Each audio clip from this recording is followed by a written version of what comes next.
Rob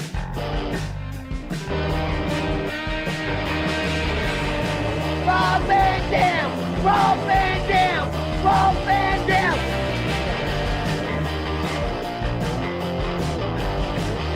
I'm Rob Van Dam. The whole show.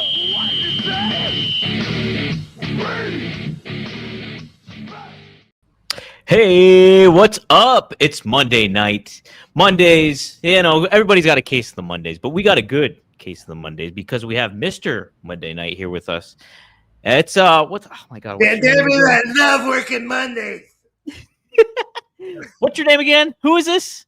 That was a Mr. Monday Night. Fonzie Daddy. It was supposed to be Fonzie, but I guess I haven't been around in a long time because that sucked. That wasn't too bad. I knew who you were doing. That felt kind of weird. Well, yeah.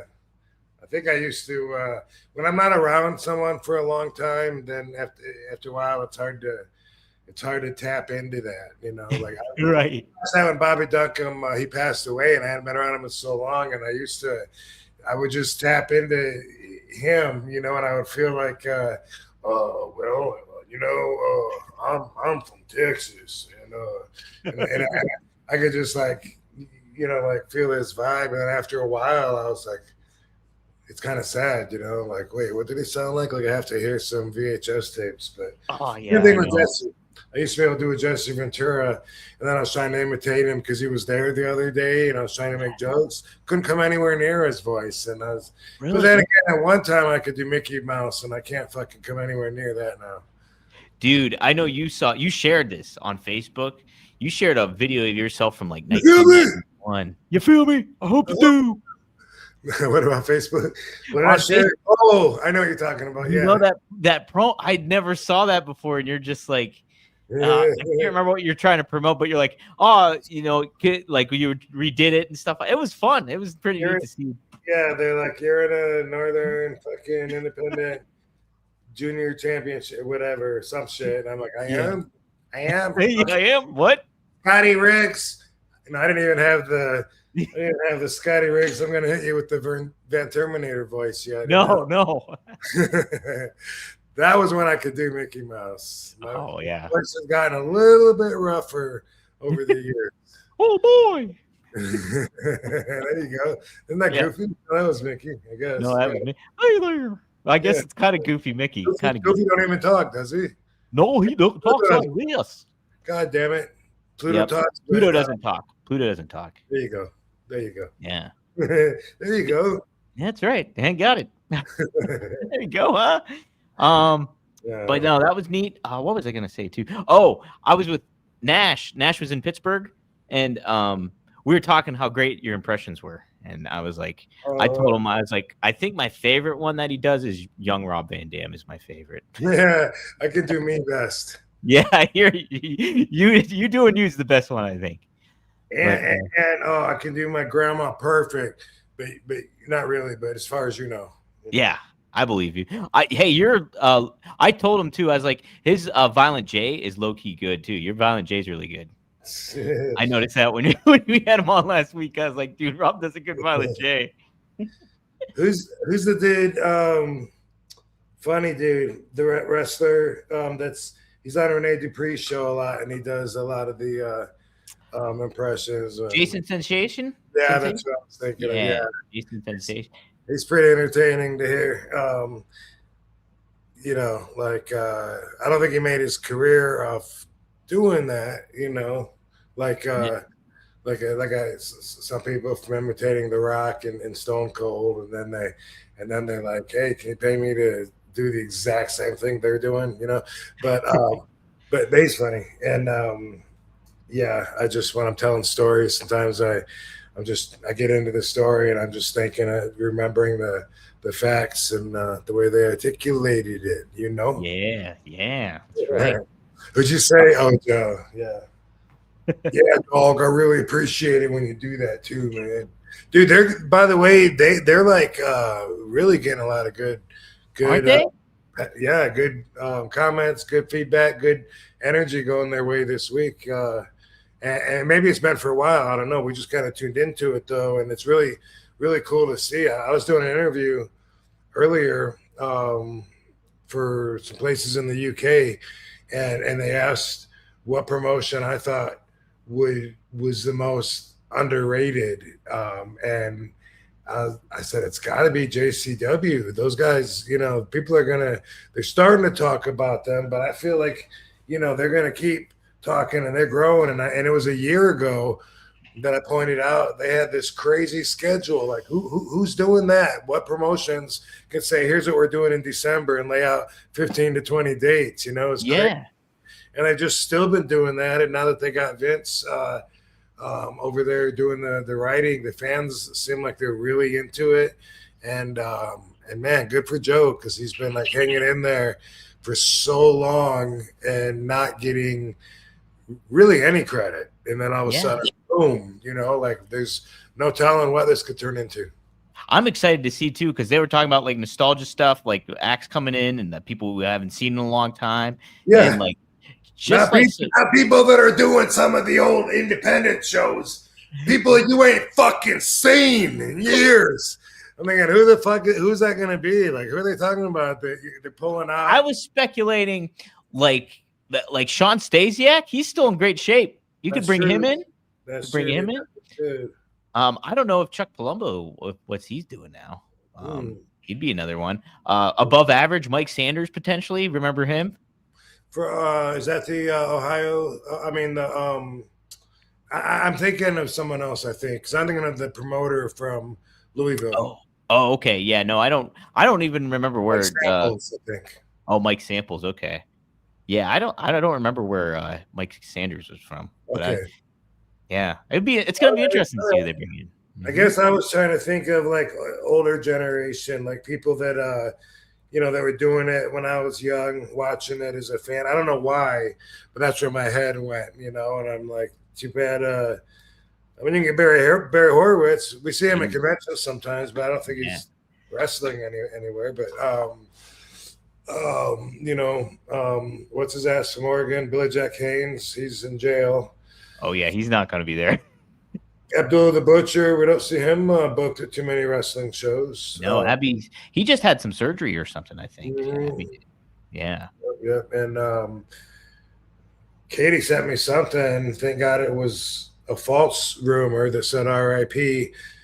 Abby, and we were like, no, and it was just like, it was a bummer for a while, and then I never heard of it from anyone else. No one was messaging me or anything, and I looked into it. And it ended up being bullshit. Thank goodness. He's having some big party January 10th that a lot of wrestlers are coming to.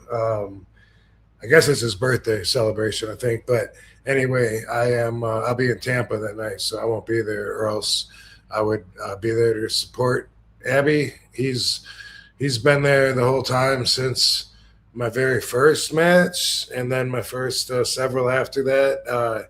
He was on those cards. Really? Yeah. Was he a pretty intimidating presence? Because I hear like interacting with him, he's a nice guy, but I also heard like he can freak the shit out of people. I remember Conan saying he was afraid of him as a kid and stuff like that. Yeah. Well, you're gonna remember this story, I think, once it starts to sound familiar. But in my first actual match, it was in Toledo, Ohio, at the Speedway. And we were sitting in chairs outside getting some sun. It was supposed to be raining. The show got rained out, so they moved it inside. But then it was kind of nice out, so it wasn't raining anyway. And Sheik told Abdullah the Butcher that me and Dango were martial artists. And so he's talking, and Sheik's saying, this guy, used to break bricks and stuff like that. And we're like, wow, that's awesome. And he wanted to show me some moves. And one move that he did, he says, come here, champ. Come here, champ. He speaks really soft. And I came over there and he said, choke me. And I was like, he said, choke me. Go ahead, put your hands on me. Choke me. And I was like, he's like, go ahead, squeeze. And of course, I'm not squeezing. It's too awkward to really try to squeeze as hard as I can. But he wanted me to put some pressure on, and so I did. And then he put his hand on my chest, and he simply just like pushed me off, and my finger just went right off his neck. And he goes, "See what I did there?" like a ninja. Yeah. And I was like, yeah, okay. And I went over and I sat down and I like the dango, and I was like, that's kind of weird. Like, is that really gonna work if someone's really holding my neck? And his neck was so thick I couldn't get my hands around it anyway. Yeah. But I sat back down, and the chairs that we had were, I think they were wooden. Yeah, his was wooden anyway. They were wooden chairs because he wanted to show me something else, and he leaned over towards me, and he was like, "Here's another thing." And when he leaned, the chair collapsed, and he took a bump, and boom, and he fell, and boom, the chair just sold the fuck out of it, and me and Dango both were biting our lips so hard trying not to laugh because we were intimidated by him and we respected him, but that was like the funniest thing we'd ever seen, ever. And he completely no-sold it. Like, he got up, got another chair, and he's like, come here, let me show you another thing. And so we're like, like, trying so hard not to laugh, and he showed me like some other ninja move. You never worked with him in the ring, or did you before? Oh yeah, actually, I ended up working with him quite a few times in Japan. Oh really? Okay. That's why whenever I see him now, even though he's in a wheelchair, whether it's at a convention, at dinner, on stage at the Cauliflower Alley Club, I always go and I jump up on his legs and I stand on his legs. Yeah. And I give him a 10 count punch. Boom, boom, boom.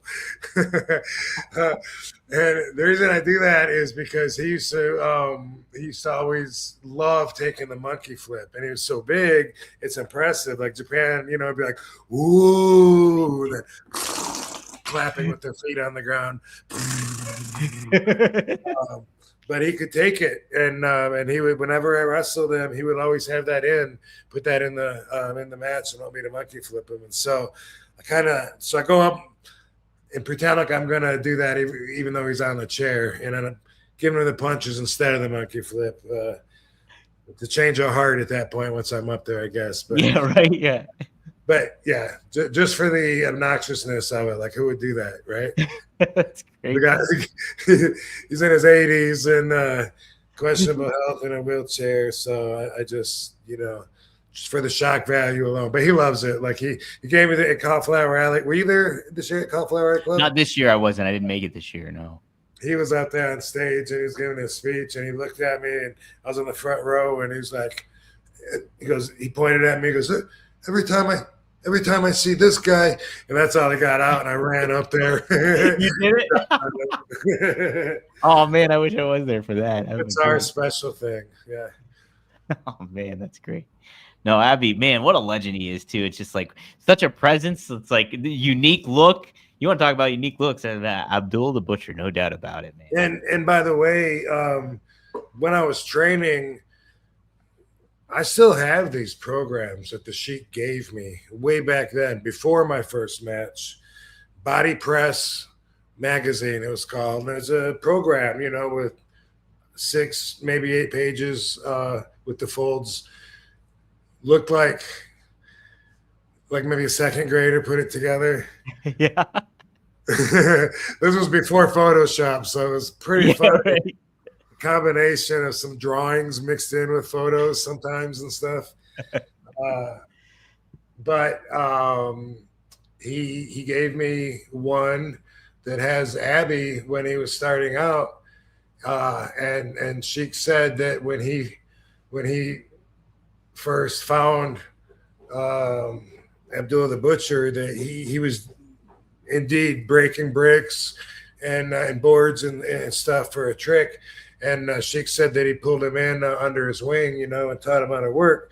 And Wow. back then, Sheik gave him a different name. Really? And I have a feeling you don't know what his starting name was. Lenny the Baker. The Great Zealous Amara. What? How about that? Whoa. Yeah. Sweet. Great Zealous Amara. That's what I was first introduced to him as. What? So I didn't know the Sheik trained Abby. He trained him. The Sheik claimed to train a lot of people. And so I've come to wonder if sometimes that might mean like he helped train. Like I don't like when he told me, I took it as if he found everybody from scratch. You know, Greg the Hammer Valentine, Diamond Sheik, a bunch of guys. But then just looking at everything in totality, what I think sometimes was that, especially if it was like a second generation wrestler or something, sometimes they would stay with the Sheik while they were learning or while they were young. He had that huge mansion back in the day, and a lot of wrestlers would stay there, and they'd stay for months and go on the road with him and learn. And so sometimes I think that that's what he means, even though he takes credit for being like the trainer.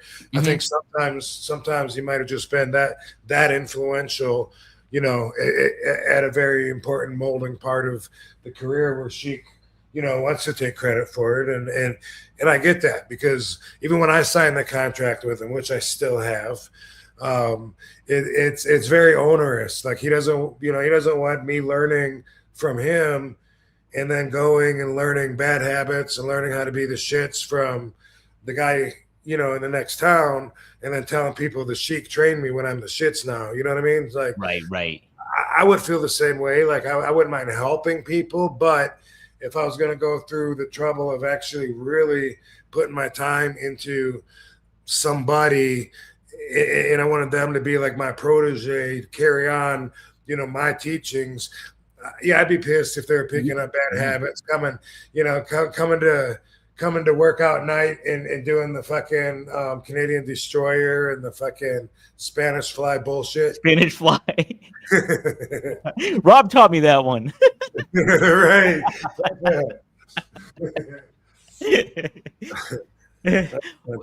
Did Sheik? I know a lot of independent promotions do this now, especially if it's like they get territorial, where it's just like if you train with them, they don't want you necessarily working with other promotions that maybe are nearby and stuff like that. Was Sheik ever like that with you guys, you and Sabu? Oh, don't ever work for this guy, or don't do that. You know, sure, you represent me. Absolutely.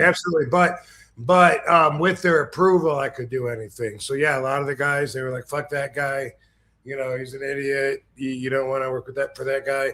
And then other ones, they would approve of. You know, like Eddie Mansfield down in Florida. He had serious heat because he had been blackballed, and you probably know the story. Right. Yeah. If some of you fans don't know, this might jog a memory, because you might have seen this on 2020 and not remember, but the episode where John Stossel got smacked by David Schultz, same episode, Eddie Mansfield is there, and he cuts himself, and he's at this time in his career, he's been ousted from the NWA, I believe it was. I think you're right. I think some of the companies seem to be subcategories of NWA. You know what I mean? So yeah, that's where it gets confusing. Like it's, you know, I don't know, Deep South, whatever the fuck. But anyway, he was kicked out of the business, and he felt like he was blackballed already, and nobody would hire him. And he thought that like they all got together, which they did. There was back then a presiding government over all of the territories, and that was NWA. So yeah, they were all subcategories. And the more I think about it, So anyway, he said that they all decided that he wasn't going to work for them anymore. I don't remember what the original heat was about. I don't.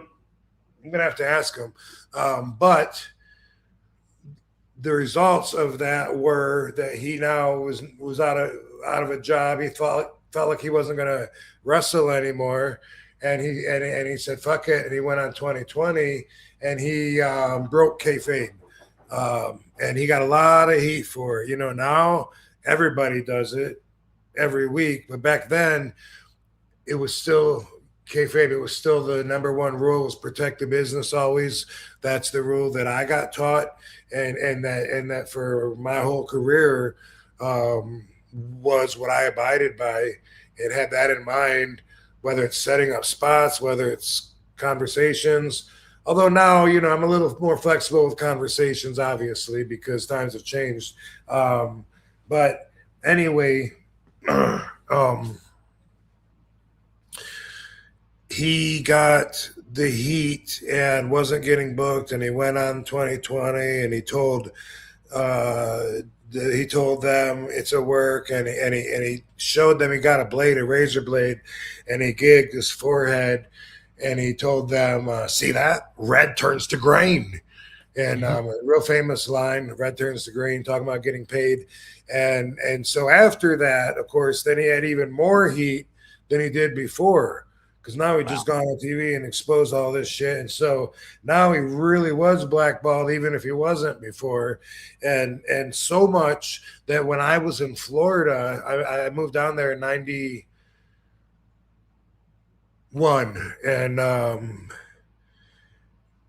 And at the time when I was down there, he started running shows, or maybe he'd already been doing it, I guess, before I got there, at Universal Studios in Orlando. He was the first to do that. WCW ended up coming later, doing it there, and then going to MGM, and TNA, we did the same soundstage that I'd done. That was a full circle moment for me in 2010, coming to TNA and working at the same soundstage at Universal Studios that I used to work at way back in 91. Isn't that crazy? That is crazy. Wow, that is crazy, man. Yeah. So 91 so that's over almost 20 years, right? 19 years? No, longer than that, right?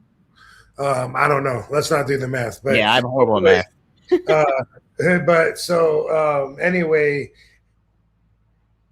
I was wrestling at the Sportatorium in Tampa every Thursday for a whopping $35.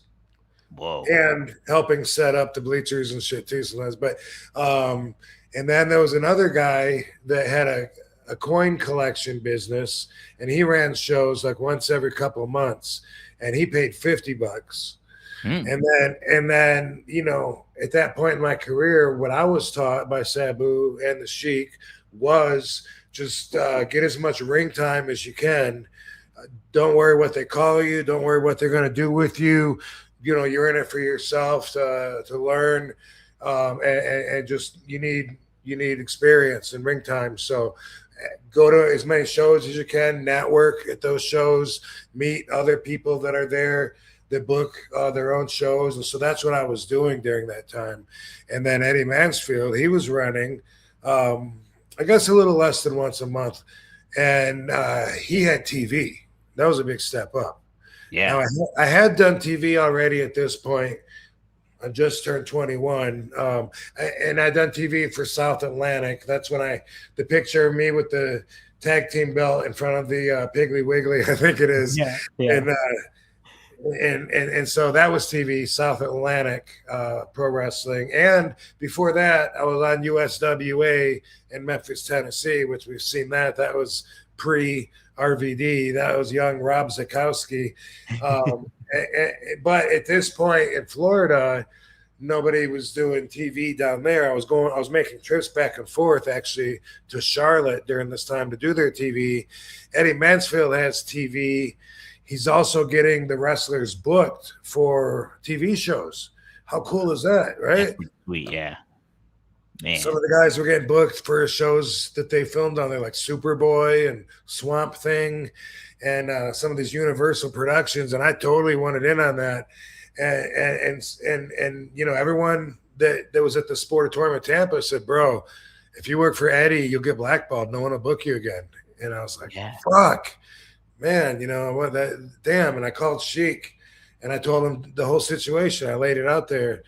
I called Sabu, I think, and he said, talk to Sheik about it. And I talked to both of them, maybe even on a conference call, and was like, man, everyone says if I work for Eddie, that I won't be able to, that I won't work for anyone else again.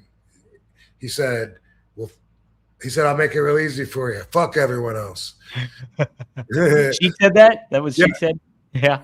Fuck them. They don't know what they're talking about. He said, go to work for Eddie. Eddie's a good guy. And so I was like, man, I'm so glad that he said that, like, sweet. That's what I wanted to hear. even though we would do 5 shows in one day for $50, which is technically $10 a show. $10 a show. If you look at it that, but it was like they would put out cardboard cutouts around the park, and we got these TV tapings at 1, 3, 5, 7, last one at 8:30 or whatever, and so that's what we would film around, trying to get people in, packed like that and stuff. But 5 shows that he would have a little bit of time for to put on TV. That was the IWF, the International Wrestling Federation, and I was just turned 21, and that's where I met Bart and Billy Gunn. What? Yeah. Wow. They worked for IWF too?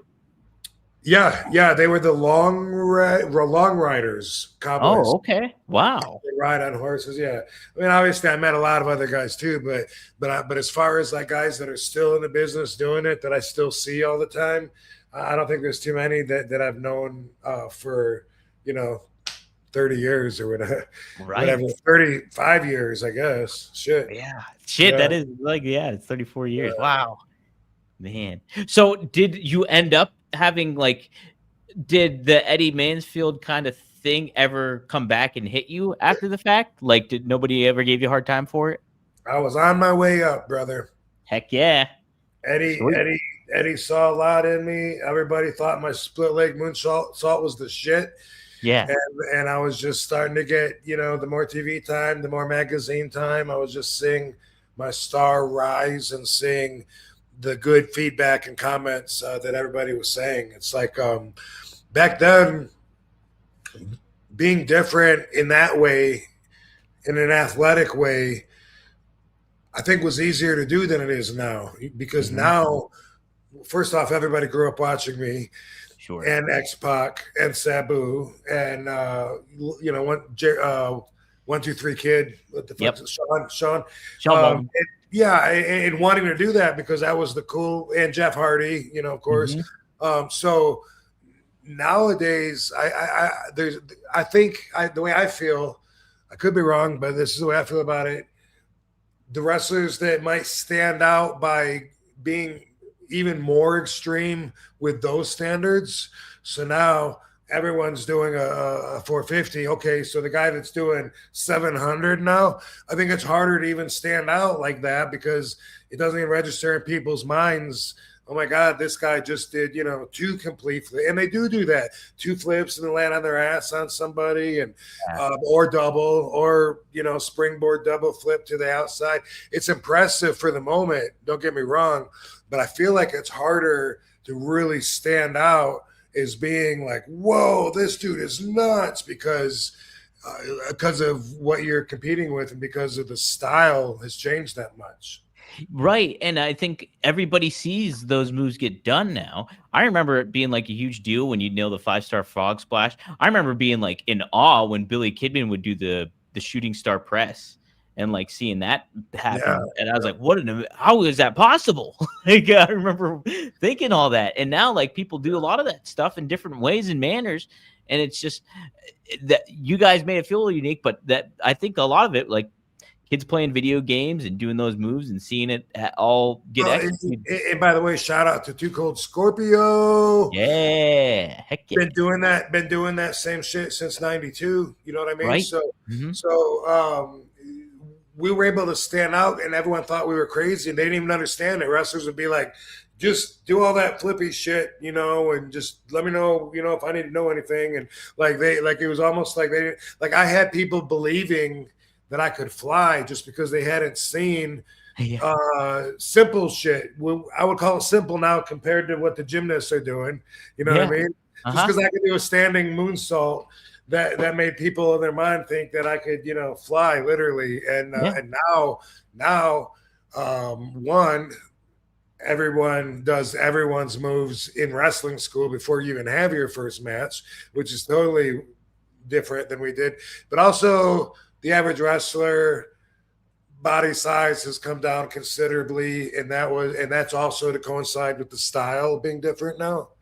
Yeah, like when I was doing that, the guys were 270 pounds that I was wrestling, and even though I was 235, I looked even smaller compared to a lot of those guys. At least I think so. And anyway, just jumping off the top rope, doing the one-legged kick, even just that. Like Terry Taylor was like, anybody else would break their leg doing that, jumping off the top rope, doing the one-legged kick, and then just landing. Like, do you have to land like that? Like every time you do it, I wince. I go, I don't even really pay attention, And, and then he told me that he had to tell other young wrestlers, don't do that shit. Just because it works for Rob, don't mean it'll work for you. And that's what I always get is like, well, yeah, but you're RVD, and that's always an excuse for everybody that I never really totally understood, because I'm like, all I did was say no. You can say no too, motherfucker. What do you mean I'm RVD? But anyway, wrapping that all up, I think that's a lot of it is that the average wrestler is closer to 200, 205, 210 maybe. Yeah. Whereas I was a smaller guy at 235 before, and just there is a lot more to it than just doing physical moves. There's a lot of, I always talk about the mindset and how different my mindset was than theirs and how I can tell. I think that would still come across me wrestling today, and people would still notice that difference, even if they're not seeing me do moves but although there is still a few moves that no one else has taken yet too. Yeah. Not very many, but there's still a few. Well, I've told you this before too. Anytime when I go back and watch your matches, like in ECW or in WWE for that matter too, it's just like there was more deliberateness and intention and aggressiveness in a way that you don't see with a lot of the athleticism that goes on today. Like, people we were working against each other a lot more than they are now, where now they're working with each other. And you can see that, like, that's a clear indication. Like when you and Jerry Lynn were going at it and stuff like that, it would just be like, man, these guys are really trying to one up each other. And not only that, they're trying to hurt one another. And like, now it's like, you made the perfect point right there. They're working with each other, and you can tell, like you can. And for us, just the amount of percentage that we were actually competing seems to not be there anymore. We really did want to outshine each other. And by the way, until I wrestled Jerry the first time in Philadelphia, we weren't even like friends. You know what I mean? So it's not like we both have like a mutual agenda. Hey, let's take over and do this thing. I mean, we were trying to outdo each other. You know what I mean? Like I already had the position. I was already top RVD the whole effing show, and I needed somebody to keep up with me that I could work with. But our matches really were like it made us bring more out of ourselves. You know what I mean? Yeah. So that at the end of all of our matches, we both felt like we gave it our all. And it was such a satisfying feeling, and just the whole aspect of everything that I just mentioned made it so much easier to be in that mindset, because, boom, you really did lay it all out there, and was both giving it our best, trying to outshine each other. I didn't really want to hurt him, but I had no reason to hold back on him. You know what I mean? Right. For sure. Right. And let me ask you this too. Was it Paul that paired you guys together? Or did somebody notice, or did you guys notice like, oh, I want to work with Jerry? Or like, was it Paul that put you two together and knew that you guys would have like good chemistry, or like, or did it happen organically, I guess? So I don't remember who put the actual first match together. Mm-hmm. What I do remember about it, it was at the ECW arena in Philly. And I remember I was talking to Sabu and Paul both about it. Like we were just all together, the three of us, when it came up. Mm-hmm. And they both, Sabu and Paul, both thought, Jerry's down here. Well, Jerry's here. You're up here. Mm-hmm. Don't give him too much. Yeah. Shouldn't be that long of a match. Yeah. I feel like working now. Are you fucking you serious? shouldn't be any more than 8 minutes. Is that what the whole effing show was all about? and so we went, 20, 25 minutes, and my outfit was ripped. I had blood, and fucking my hair, it was all over, pulling splinters out of my ass. And I felt, like during that whole part, everything's always for a reason. And when you know what you're doing in the ring, that's the way it is with the moves. All the moves, everything that you do is for a reason.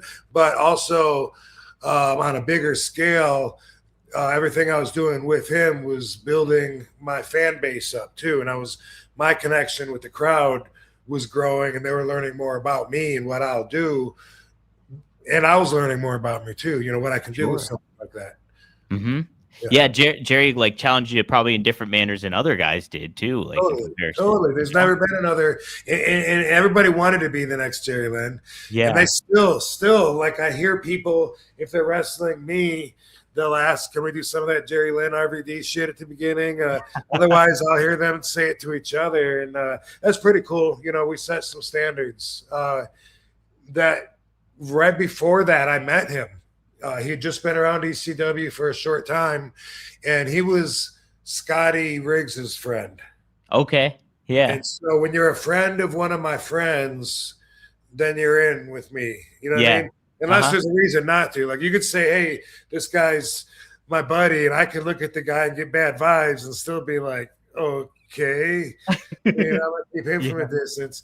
But like, if Sabu ever said, "Hey, Mike Awesome's cool, Rhino's cool, Louis cool," all these guys, automatically I accepted them as friends because of the recommendation.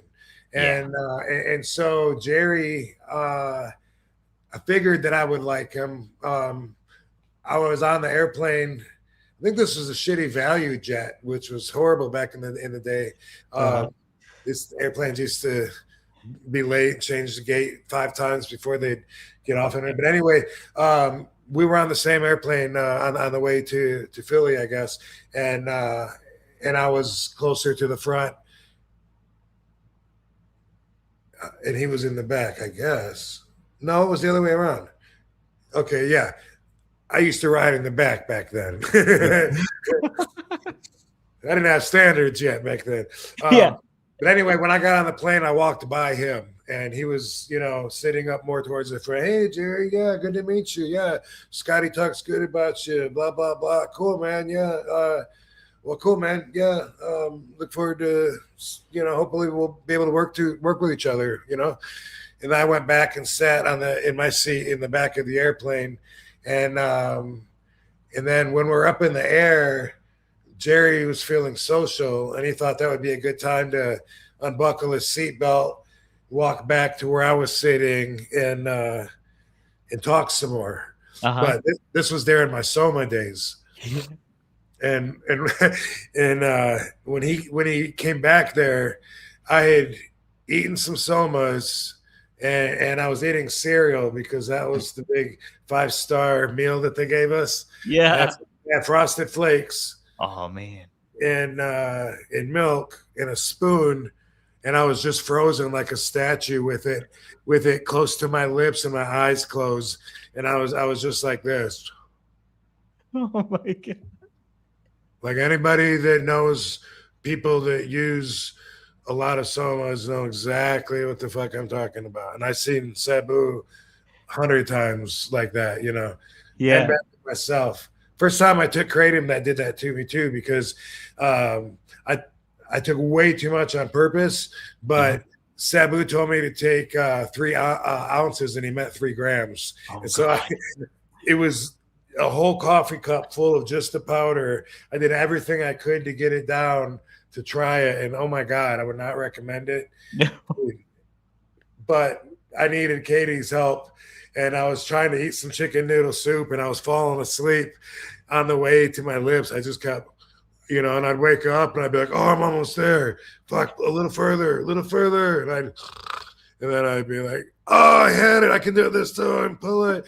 And Katie had to be somewhere. I can't remember. And I was by myself. And I was like, I fucked up. It took way too much. Oh, man. I need help. And we were staying at a hotel because we had our new house had just flooded. And I'll always remember it like that. And after a little while, I was like, whoa, throwing up in the sink. And I wanted to. I was trying to get that shit out of me. But yeah. that's the only time that's ever done that. Now I forget that people even get high off of it. It's like something that like never happens with me. But the first time, there was a little while where I felt good. And then there was a while where I felt like drunk and had no balance. And then I felt like, I don't know, acid, alcohol, like everything. It was so weird. And then I just couldn't wait to get it out of my body. But, you know, taking a reasonable amount, which is way less, I can't, you know, hold that negative that negative reaction and circumstance against Kratom itself. It was me being ridiculous, taking a whole coffee cup full of just the powder, eating it, not drinking it, eating it. Wow. As opposed to like a teaspoon, which is a lot the 3 more. grams. Yeah. But anyway, I was doing that when I met Jerry Lynn on the airplane. He came back and he sat down beside me and started feeding me. What a guy. Yeah. Good first impression. That was the first time that I talked to the guy, you know, and That's it hilarious. was cool. After that, yeah, fed me my Frosted Flakes. And oh, man. Yeah. I can't wait to make a thumbnail for that. Yeah. We need animated thumbnails like that's Like my Jim- favorite part. That's the other thing I don't even listen to Cornette's show anymore. I just look at the thumbnails. Yeah, that's what I do too. I was like, it's like he used to have the Hanna-Barbera guy that did it, and those look sweet. And then they changed the artist, and I know I know, right? But anyway, anybody that was around the business back then, we all like knew people that we had to take care of during the Soma days. You know, sometimes I was one of them. Oh, man, yeah, craziness, crazy stuff. I carried Sabu to his Winnebago so many times when he was passed out. His wife back then, he told me, she used to get like so mad, you know. But there was no letting up. It was consistency. If nothing else, he was consistent. He was consistent in the intake. Yeah. Yeah. Let's take some super chats here. We got Paulie. He says happy holidays, Paulie D. Thanks, Paulie. Appreciate it, man. Maddie. Happy holidays, Paulie. Yeah, Maddie. He says, when do you compute?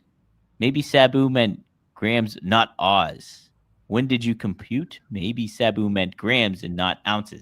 When I talked to him on the phone, yeah. Oh, okay. When I talked to him on the phone, he said, "Oh, no, I didn't mean that."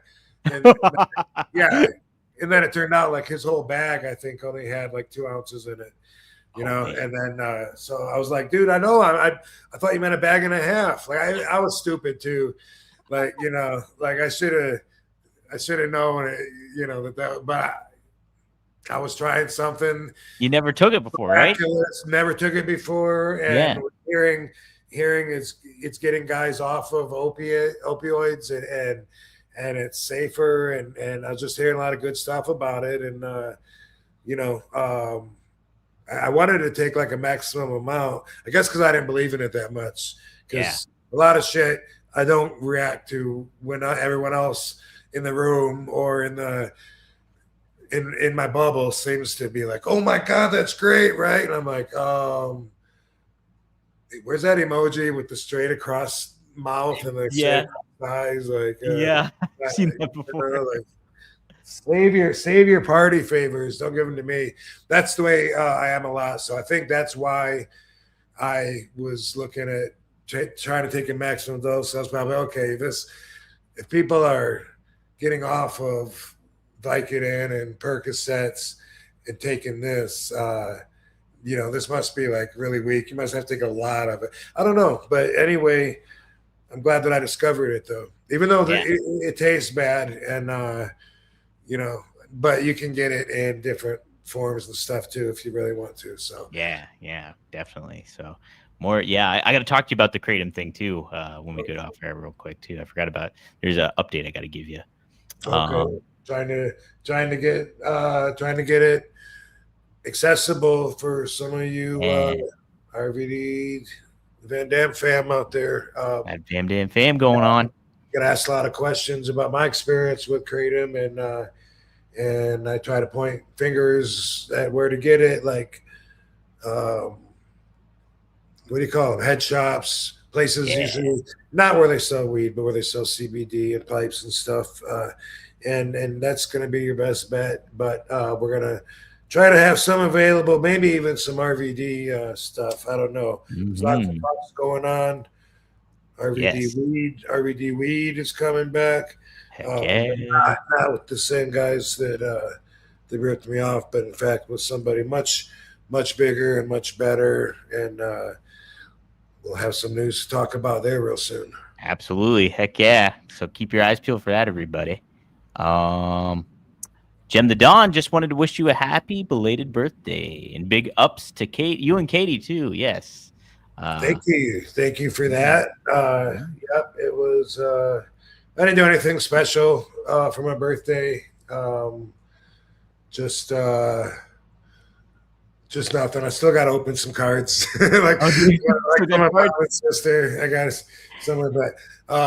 Katie has been in the hospital since a couple of weeks ago, and she's got a few more days. And the date has changed. We had Christmas babies scheduled, and now it's the day after, the 26th. Yeah. Which is that Eric Peterson's birthday? Seems like it, but I don't know. Or is it Dave Parker's? Or neither? I don't know. Anyway, somebody that I knew. But that's the deal with that. She's feeling good and she's doing great. This preeclampsia that she has will go away once she gives birth. Until then, they got to keep her monitored to keep her blood pressure down, to make sure that it's a safe environment to cook the babies until the 34-week mark, which is looking like it's going to be Friday. So we got babies scheduled for Friday. Wow, how about that? Yeah. Heck yeah. Man, great stuff, Rob. And by the way, she's doing great. I go and visit her all the time, and we appreciate all of the well wishes and the concern. But worth mentioning, some of the headlines were a bit dramatic. Yes, Ringside News did a really dramatic headline that was bullshit. Like, it was really bullshit. And and I mean, don't get me wrong. Like, this is something, preeclampsia, if left untreated, it can be fatal, for mom or the babies. It's nothing to really laugh at, but at the same time, she's doing great, and there's no reason, to hold back your tears while you're talking about news of her being in the hospital. She's there. In the right place. We've been told since the beginning that the twins come early, and then often you got to bring them out, that they don't even let them go full term in case there's some kind of fight at the doorway, I guess. And, and so then, depending on how early they are, then they somehow make the decision of how much NICU they need, which is the incubation period, to continue to grow. And that, the earlier they are, I guess the more time they spend in there. And then some babies seem to not need it, even though they are early. So it depends on how well they are developed and stuff. So we'll find all that out, God willing, as long as everything moves the way that it is. And then I guess I'll be a daddy on Friday. I'll text, oh my God, you're not going to believe what I just saw come out of my wife. Everyone will know. Yep, right. That's what will happen. Thanks, y'all, Van Dam fam. Watch for that message. Yes, you guys keep your eyes peeled, everybody. Keep your eyes peeled. Heck yeah. I'm so happy for you guys, and prayers up to Katie and everything. It's an exciting time for you guys both. So, Roy Dotson, thanks for the $2. Rob, you should have been WWF champion at No Mercy 2001. Bro, thank you, but that was like almost 25 years ago, so I don't even know, exactly what match that was, but glad I got your support, though. Yeah. I think it was it Stone Cold and Kurt Angle? Was that the match, maybe? Shelton Benjamin. No, I don't know. I don't know. I can't remember. I think it was probably during the invasion with Austin and stuff, I bet you. I don't know, man. I had looking back at it though, it's I see where I gained a lot of my fans by being seen on their level, even though I might not have seen myself on their level through the eyes of the company, respectively, from a business point of view, if that makes sense. Yeah, I know what you mean, but like I think I said it like last week, or maybe it was the week before that. Like you were right up there. Like it was I just felt like you should have been WWE champ at some point, even in the mix with The Rock and Austin. Like, oh, they got Kurt Angle in the mix. They got to get RVD in the mix now too. You felt like you were, once you invaded with ECW and WCW, it was like, oh, I can't wait to see Rob go all the way up to the top now too. So I think the fans had that impression, definitely. Maybe WWE management maybe didn't. I don't know, but the fans sure did. I know I did. It was a fun ride. Heck yeah. All right, let's take a look. A couple more super chats. We'll go with this one. It's a Maddie one here. Maddie, thanks for $2. Would you prefer your last match in WWE or TNA if you were to have a last match, Rob? WWE or TNA? WWE. Yeah, WWE for sure. More people are going to see it. It's bigger. There's a lot more benefit to doing a WWE appearance than TNA. I'm surprised you would even ask me that. Hey, and you still get the biggest pop of the night too in WWE. So how about that? Yeah, keep that in mind too. Keep that in mind.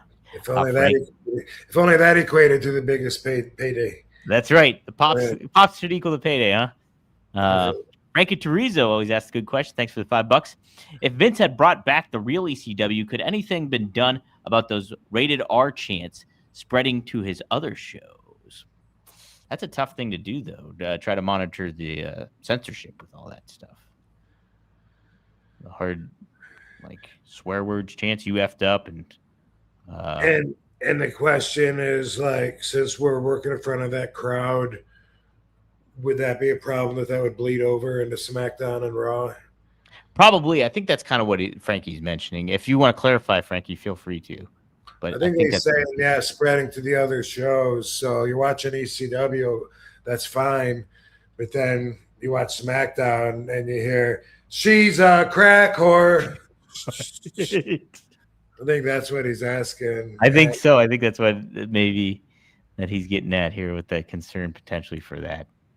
Maybe if they kept the shows separate, I mean, I could see it. You know what it would take would be, it would take a desire from the fan base to want to be part of the show in that way, which they totally could do. The way that the fans react now and pop right when they know they're supposed to pop, it's not just a automatic feeling inside that makes them do that. They also are not only just trained from watching it to know when to do that, but they also want to, like, they want to be part of the show. They want to engage and be interactive in that way. And I could see that working. It would take some educating, but if you said, boom, this is ECW, this is where you let it all out, I could see that. I could see the crowd respecting the boundaries if they liked it, if they thought that the boundaries added to the entertainment, made it a cool thing, and I could see that working. And too, if like Frankie said, if Vince really embraced what ECW was about and kind of let you guys do the thing that made it so special and everything, and maybe put a unique spin on it, it would get a segmented different. Oh, that's the ECW crowd going there, and you still got the Raw and SmackDown crowd where around that time, I guess it was maybe leaning a little bit more towards kid friendly, but I think they could delineate a little bit if they put the focus on it for sure. It's just like, I'm gonna go this.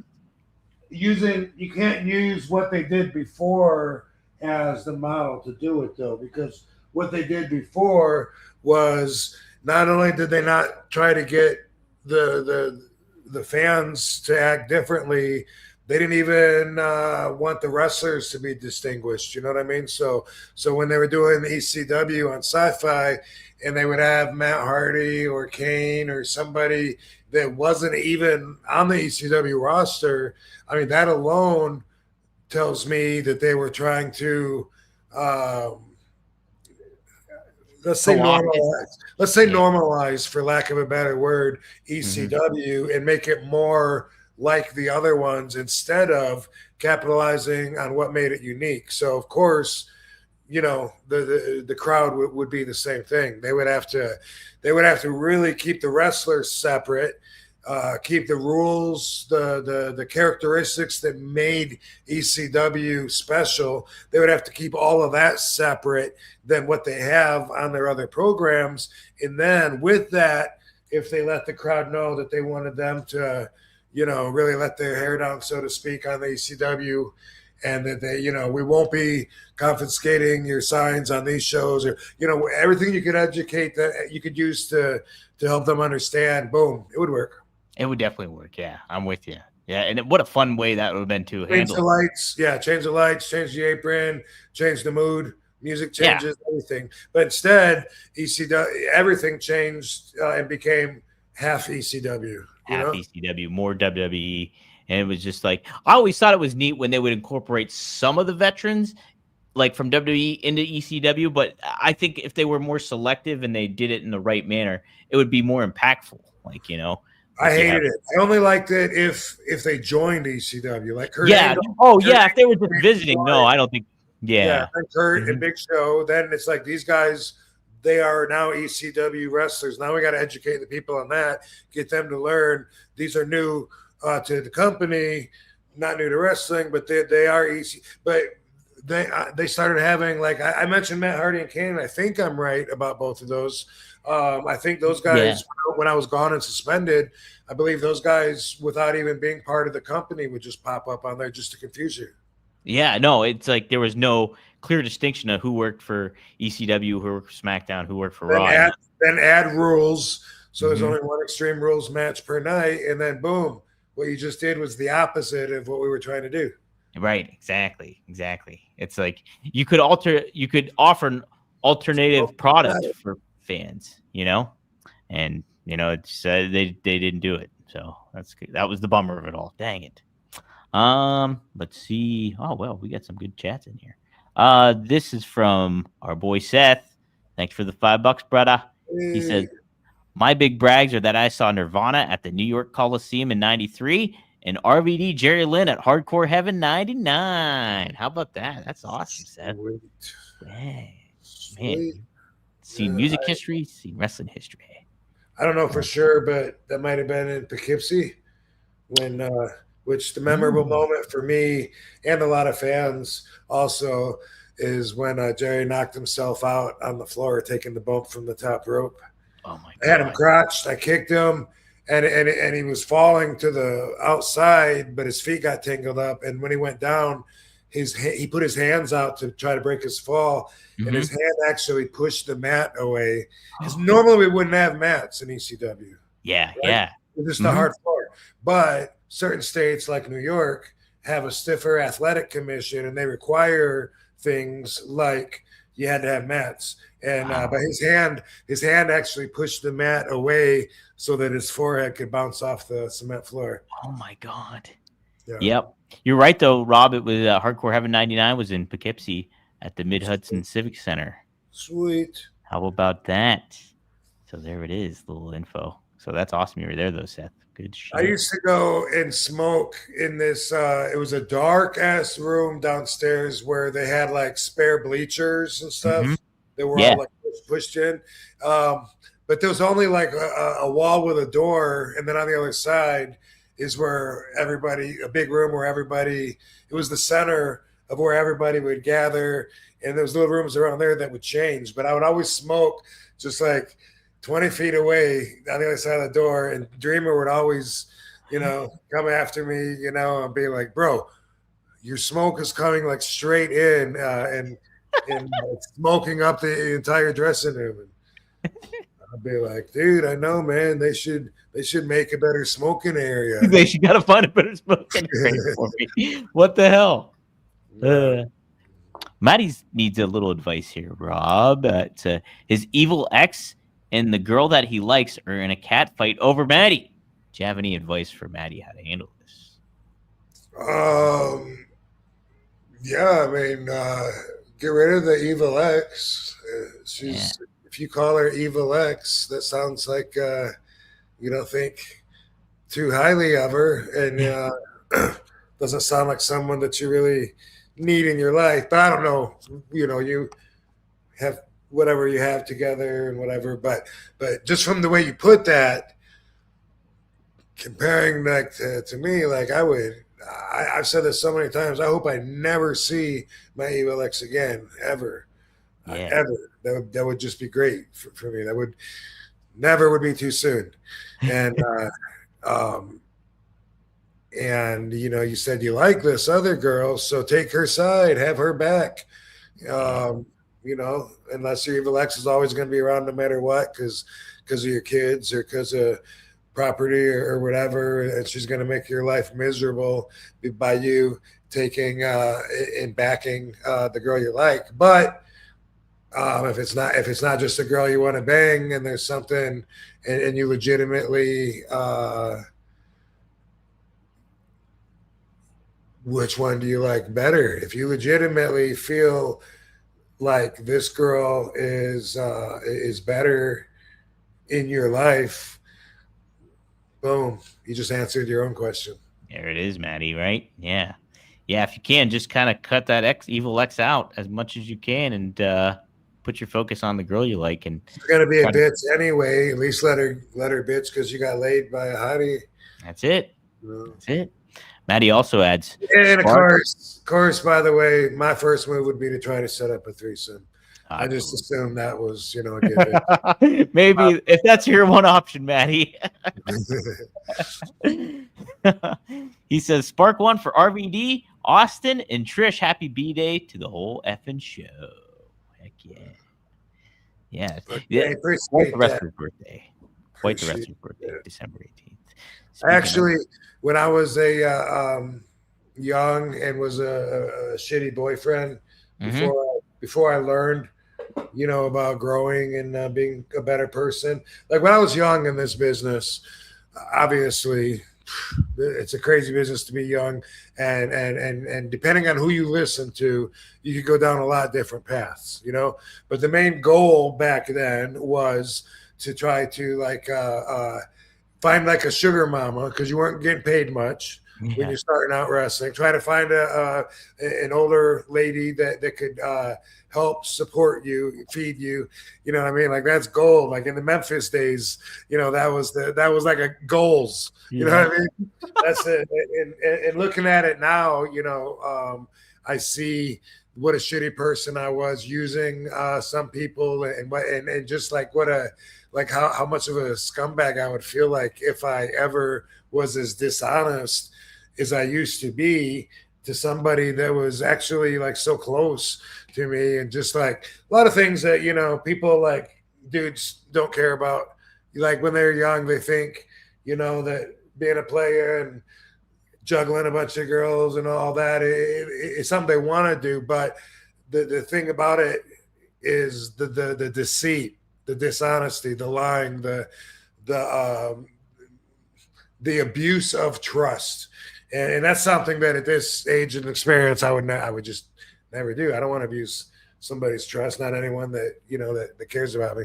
But anyway, I do remember one time, the older girl that I was seeing for a while when I was in Savannah.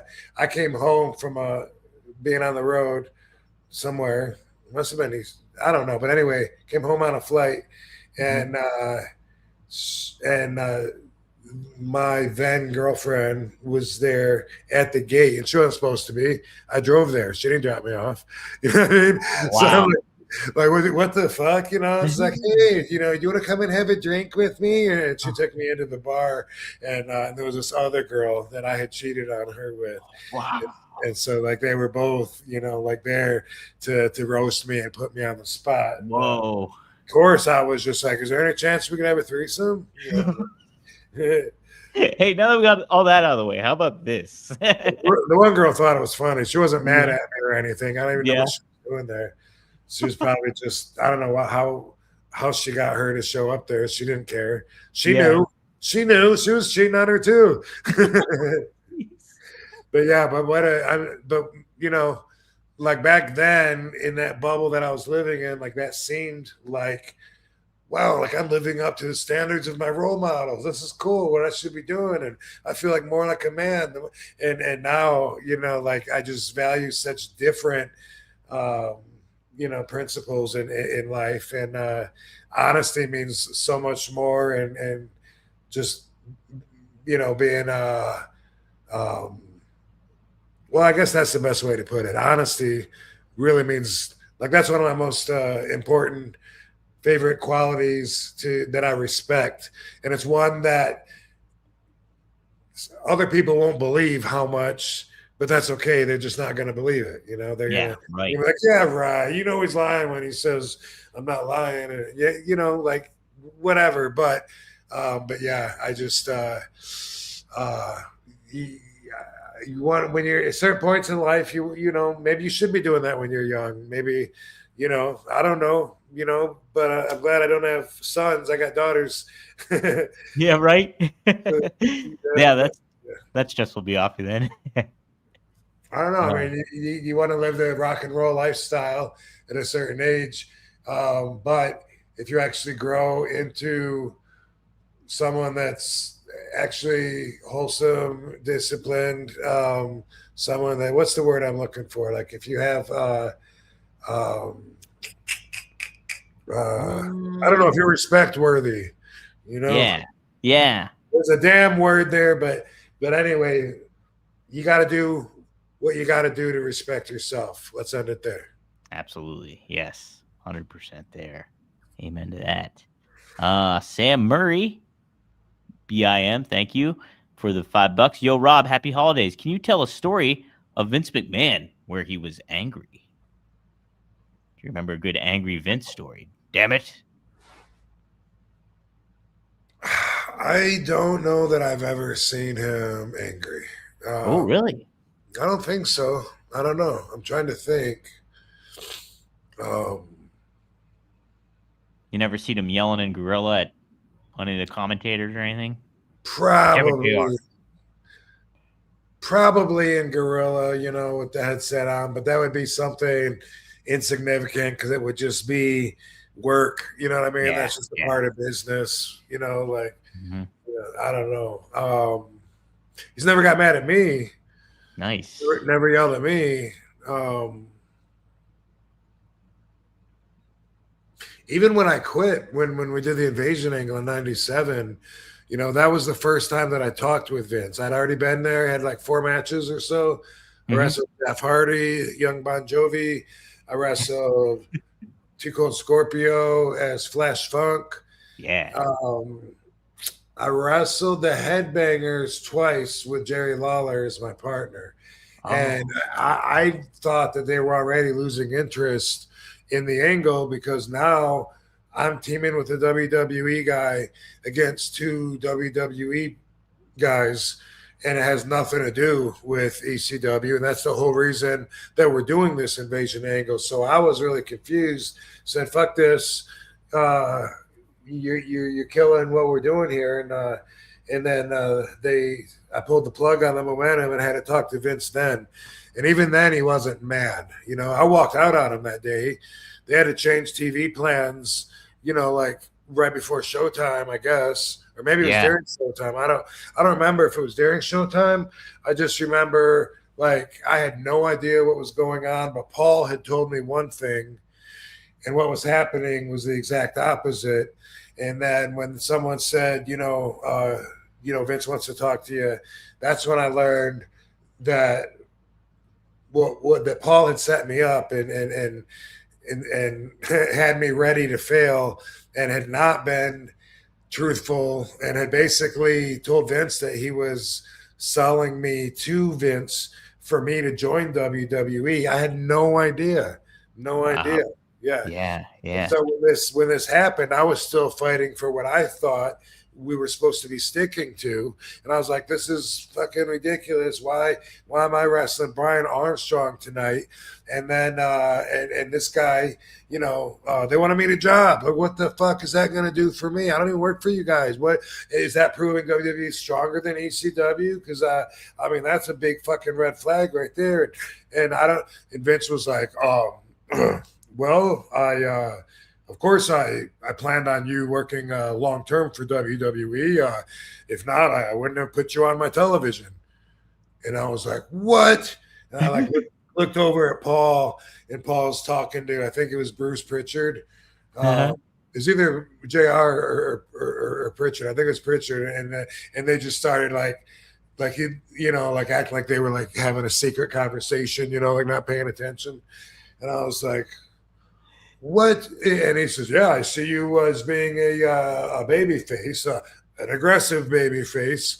And I was like, I had no idea. Like, I'm not here for that. I'm here trying to get ECW on the map. And he's like, that's I think we did help put ECW on the map, and now we have bigger plans. And I was like, this is the first I'm fucking hearing of this. Like, what the fuck? Yeah. And I left.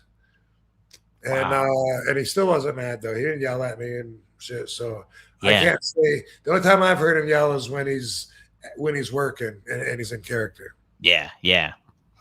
So with Paul, did he set you up to fill so your value would rise for him in ECW? Basically, do you think? Yes, because he thought that I was leaving ECW. This is 1997. Everyone's jumping ship, going to WCW or WWE. I got the offer from Eric Bischoff to come and sign a 3-year deal with an escalating annual pay increase with WCW, detailed out. And it's boom, it's huge news all over the internet. Everybody knows that I got that offer. And so everyone was 100% sure that I was going to be taking it, because why wouldn't you? It's a lot more money and it's a lot bigger company. It's definitely a big move upwards in your career. But I didn't want to go.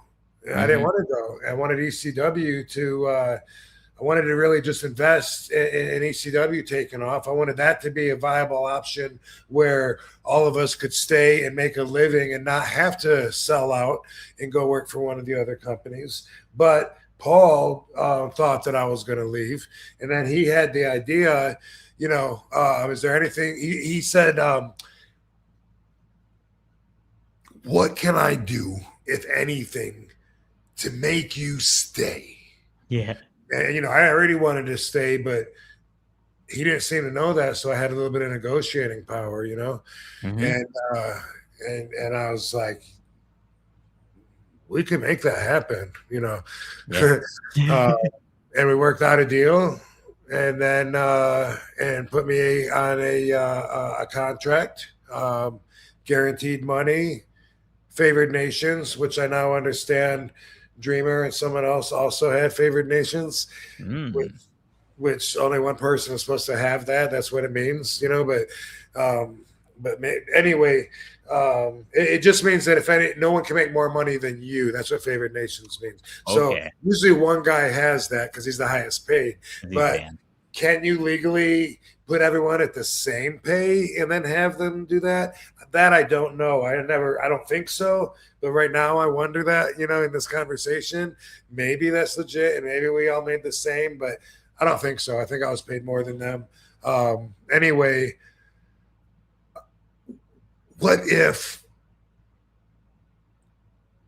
you tell everybody you're going to be on Monday night? If they think you're going to be on WCW, but I get you on Raw. And I'm like, that would be fucking tremendous.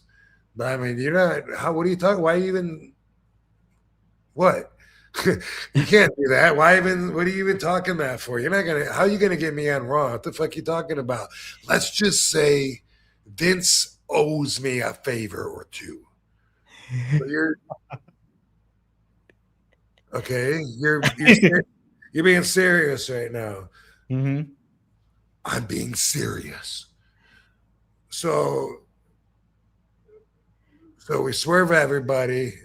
They think I'm going to take the offer from Bischoff, and then we surprise them. They don't know, and I show up on Raw, and boom. I think it would be huge, but you stay here, you be on Raw, but representing ECW. You never leave. Wow. That sounds pretty fucking cool, Paul. Yeah. You know, that's the way it happened.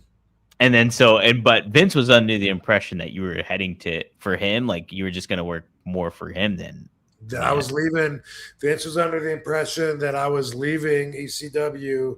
Paul had traded me for God knows what, and I was coming to work for WWE. And as I said, Vince said he never would have put me on his TV if he didn't think that I was staying. Wow, how about that? Because I was thinking while I'm there, how did Paul do this? I'm in ECW beating WWE guys on WWE TV. You know? Yeah, right. I mean, Jeff Hardy, I don't know if people knew. I don't think people knew who he was yet. No, he was an enhancement guy at that night. But Flash Funk, come on. I mean, I'd known him for fucking 5 years since I'd known him way back in WCW. Stone Cold Scorpio, everyone knows that. So I wasn't happy for him that he had to put me over. But at the same time, I was happy for me, and I was wondering, like, wow, they're really building this up for something. And then all of a sudden, I'm gonna do a job to Brian Armstrong, who's I don't think ever won a match on TV that I know of. I mean, I could have been wrong, but I think he was also kind of an enhancement guy. This was before D-Generation X. Yeah, before he was Road Dogg. Yeah, it was like he was the roadie, I think, or something at the time, probably, or Jesse James or whatever. I call him a preliminary guy, and it's one of those things that we talked about regret. It's and I said, there's things I torture myself with that I still regret, just saying the wrong thing from when I was 18. That's one of them. During this conversation with Vince, I said, what is this going to do for ECW being on your television and me getting beat by one of your preliminary wrestlers? And he goes, well, first off, Brian, what's his name? Brian James. Armstrong. Yep. Right. Armstrong, yeah. Brian Armstrong is not a preliminary wrestler. And then I realized I don't even know what the fuck that means. Like what? Like I just used the word trying to sound smart, and what a dumbass. Like I thought that preliminary meant that you were, not up there in the mid card, that you were like on the lower card. Yeah. And I really didn't even, but I wasn't sure. I'd never used that word before. I don't know why it came to my mind. But all of a sudden I regretted using that word. Well, he's not a preliminary wrestler. And I just tried to skip past it. Like, oh, did I misuse that word? Like, does that mean starting out? Because I know he's got experience and shit, Yeah. But anyway, that was it, dude. Vince was saying, I thought you were staying here. And I'm like, dude, I'm here to help, ECW get over and get recognized on your TV, which I appreciate. But showing us getting beat by your guys, I mean, is there a long-term play? Because that don't sound like that's going to do too much for us, I mean, I didn't say it in those exact words, but I was trying to express those feelings, and I left. Yeah. Because Paul, part of having me set up wasn't just telling me that I'm there for ECW. It was also watch your back. They don't want us here. Anytime you smell anything that doesn't sound right, smell right, you say the word, we're out of here. We'll go. That was the support that I had. Yeah. Don't leave your bags unattended. Don't dress in their dressing room. Don't do. He was just like, just say the word and boom, we're out of here. We got you back. We all have each other. We're watching each other's backs here. And he was just like, let's as soon as you say it, boom, we'll go. And then as soon as I was like, Paulie's got me doing a job to Brian Armstrong. You want to go? I was like, well, I mean, is there a way you can explain it? Let's go. Let's go. No, but I mean, maybe. I mean, it seems like, right? Because how is let's go. You want to go? Just say the word. And so I was like, fuck it, let's go then. And then that's when they were like, somebody came to me, an agent, and said, that Vince wants to talk to you. I hadn't talked to him until that point. Wow, that's such a wild situation. Yeah, it's like, and you think about it, that's like the epitome of Monday Night Wars going on, because like everybody's trying to jock for position. Oh, WCW, they're gonna get Rob Van Dam. No, Paul wants to keep RVD, but Paul's gonna play a fast one on WWE and say that Rob wants to go to WWE, and it's just, oh my god. And I never wanted to leave ECW anyway. I wasn't even planning on it, But Paul didn't know that, and nobody knew that. I did want to go to WWE someday. Yeah. Maybe even WCW someday, maybe. But if I could have just stayed in ECW and that would have paid the same, then I would have never left. I would have just, boom. If that would have survived and been an option, forget it. They wouldn't have had a chance getting me to leave. Right. Heck yeah. I would have stayed as one of the founding fathers, and we'd all be working together now anyway, because that's what the business does. That's what happens, right? The forbidden doorway. Yeah. That forbidden door is wide open now. Yeah. We got the super chats. Peter version 1. Peter version 1. Hey RVD, best looking. You know what else I remember? Sorry, what? I remember sitting in the bleachers before one of these shows. It was before I worked, so it must have been the very first one with Jeff Hardy. But I remember sitting in bleachers talking, and Al Snow. This is where Paul's telling us, watch your back and all this. Al Snow came up to us. He was working for WWE, and he came up and he was like, Paul, save me, please, Paul. I'm going crazy. And Paul came up with Al going postal and carrying the head to the ring. From that moment. Yeah. No shit. Yes. Wow. Yeah. That's awesome. Why not go with it? Go with the frustration. Man, Paul's such a smart dude with that shit. He could just pick it out. Oh. Man, that's awesome. I had no idea about that. I thought you'd like that one too. That's why I had to interrupt you and I put that in. It was just forming in my head. Like I remember it sitting there in the wondering like, wow, what kind of night is this going to be tonight? Right. Man, forming in your head, and then now Godhead. Now Snow Godhead. Peter version 1. Thanks for the $5. Hey, RVD, best looking title. ECW's the Big Eagle, which means the Attitude one, Cena's Spinner Belt, or the Winged Eagle, or my favorite, $1 Million Belt. I think I know what your favorite belt is, though, Rob. Yeah, I'm gonna go with the ECW Winged Eagle traditional one. Yeah. Because I get excited when I see it. The replica belt that they replaced the look with, obviously it stood for the same status in the business, but it doesn't excite me the way that the old one does. Like the old one I felt like was mine because I retired it, kept it, because I made it mean something, and then just like when I see that, like someone had a ring, a collector's ring of that belt, and I saw it and I wanted to buy it real bad, but I think he pulled a switcheroo on me because we ended up like a year later or something getting with him and buying it. But then when I looked at it, it's the replica, the J-Mar version. Oh, really? Yeah. Didn't notice it until later in the day, and I was like, oh fuck, maybe it's still out there somewhere, but I don't think it was mass produced. No, I never seen anything like that before. That's awesome though.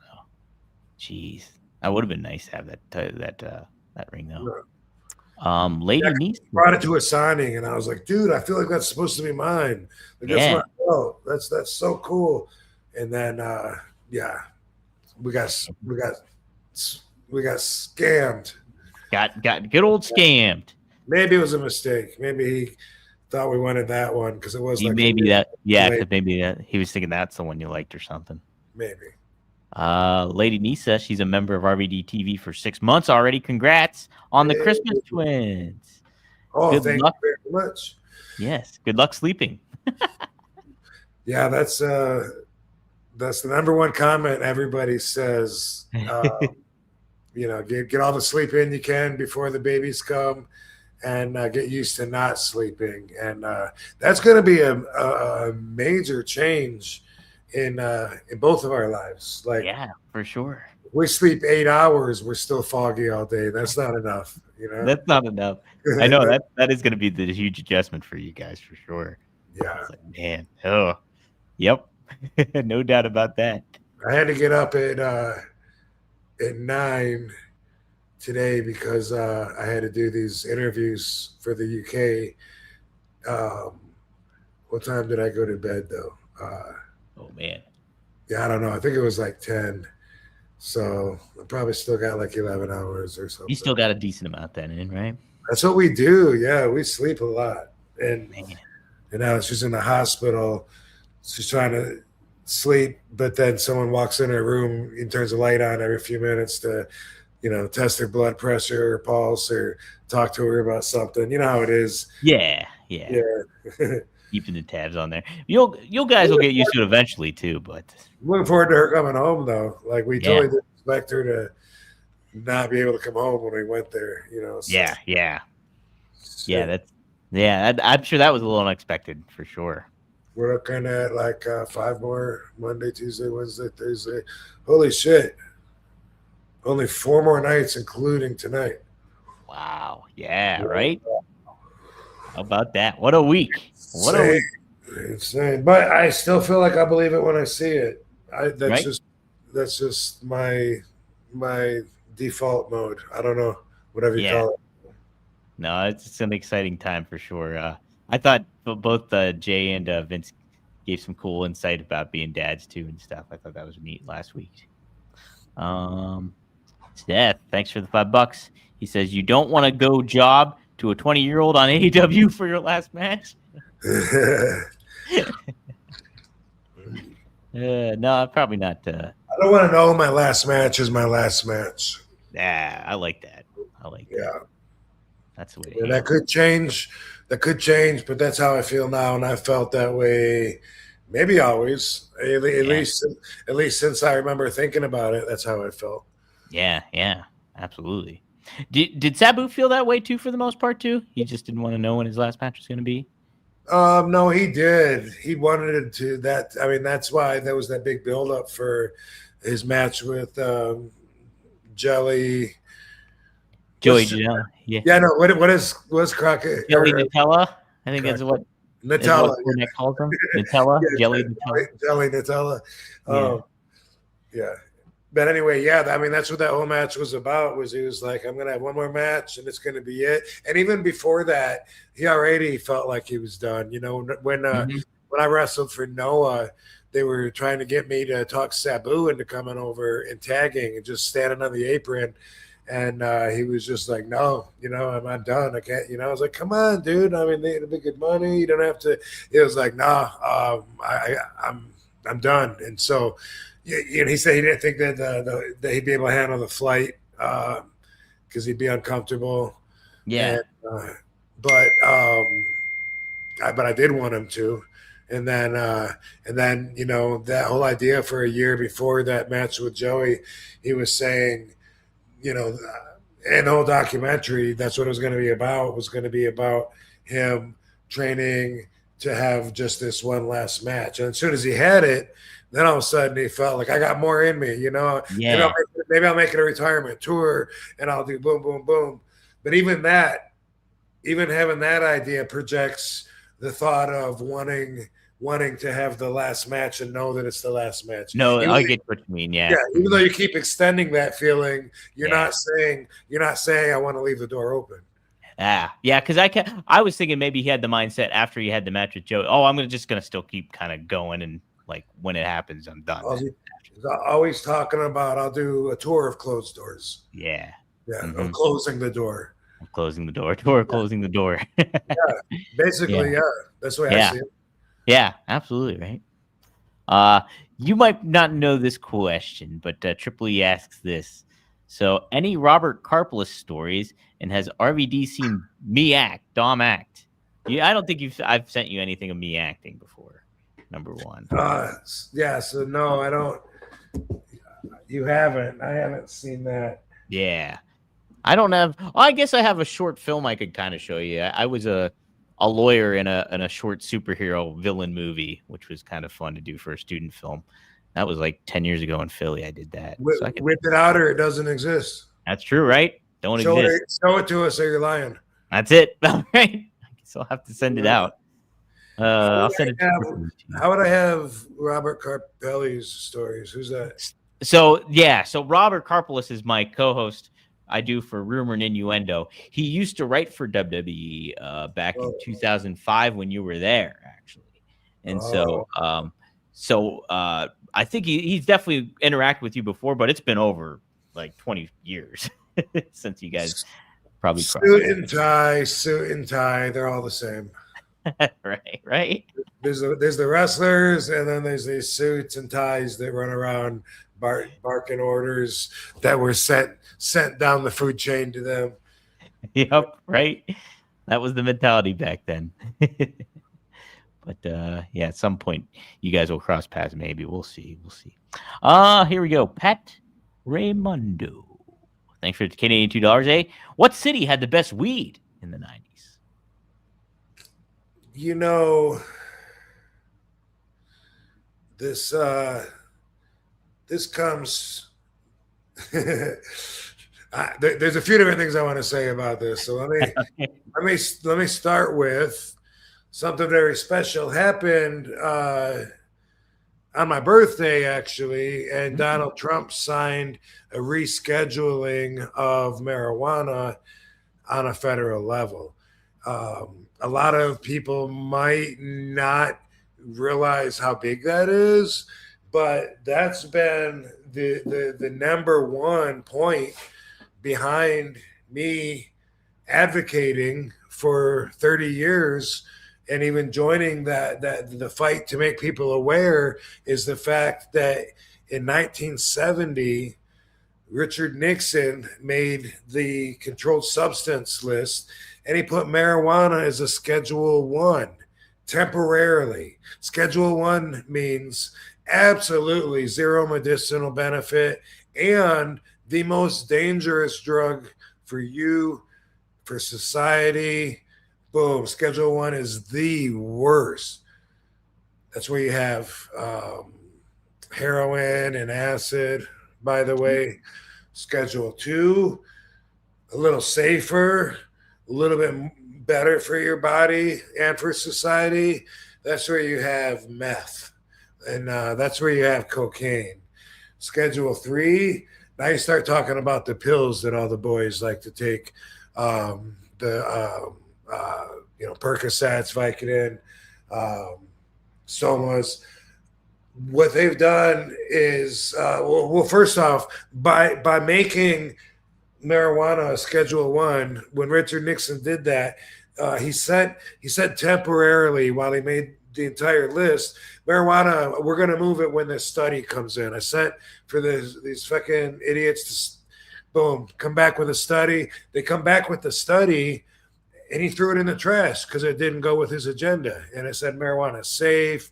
It's not addictive. It doesn't lead to other drugs.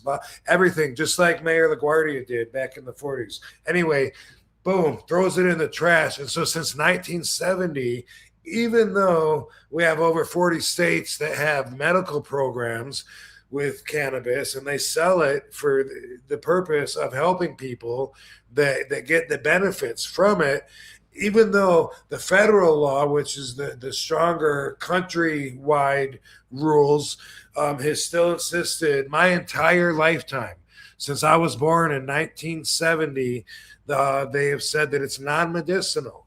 While they created and sold a pill that's 100% THC called Marinol, and have given that to patients, AIDS patients, cancer patients that are wasting away for decades. I think that was in the 80s that they created that. They still say it's non-medicinal. And so what they've done by doing that, they've made it illegal to study the plant. So that's why we didn't even know about CBD and all these other cannabinoids, all these other benefits until recently, when it got quasi-legal state by state.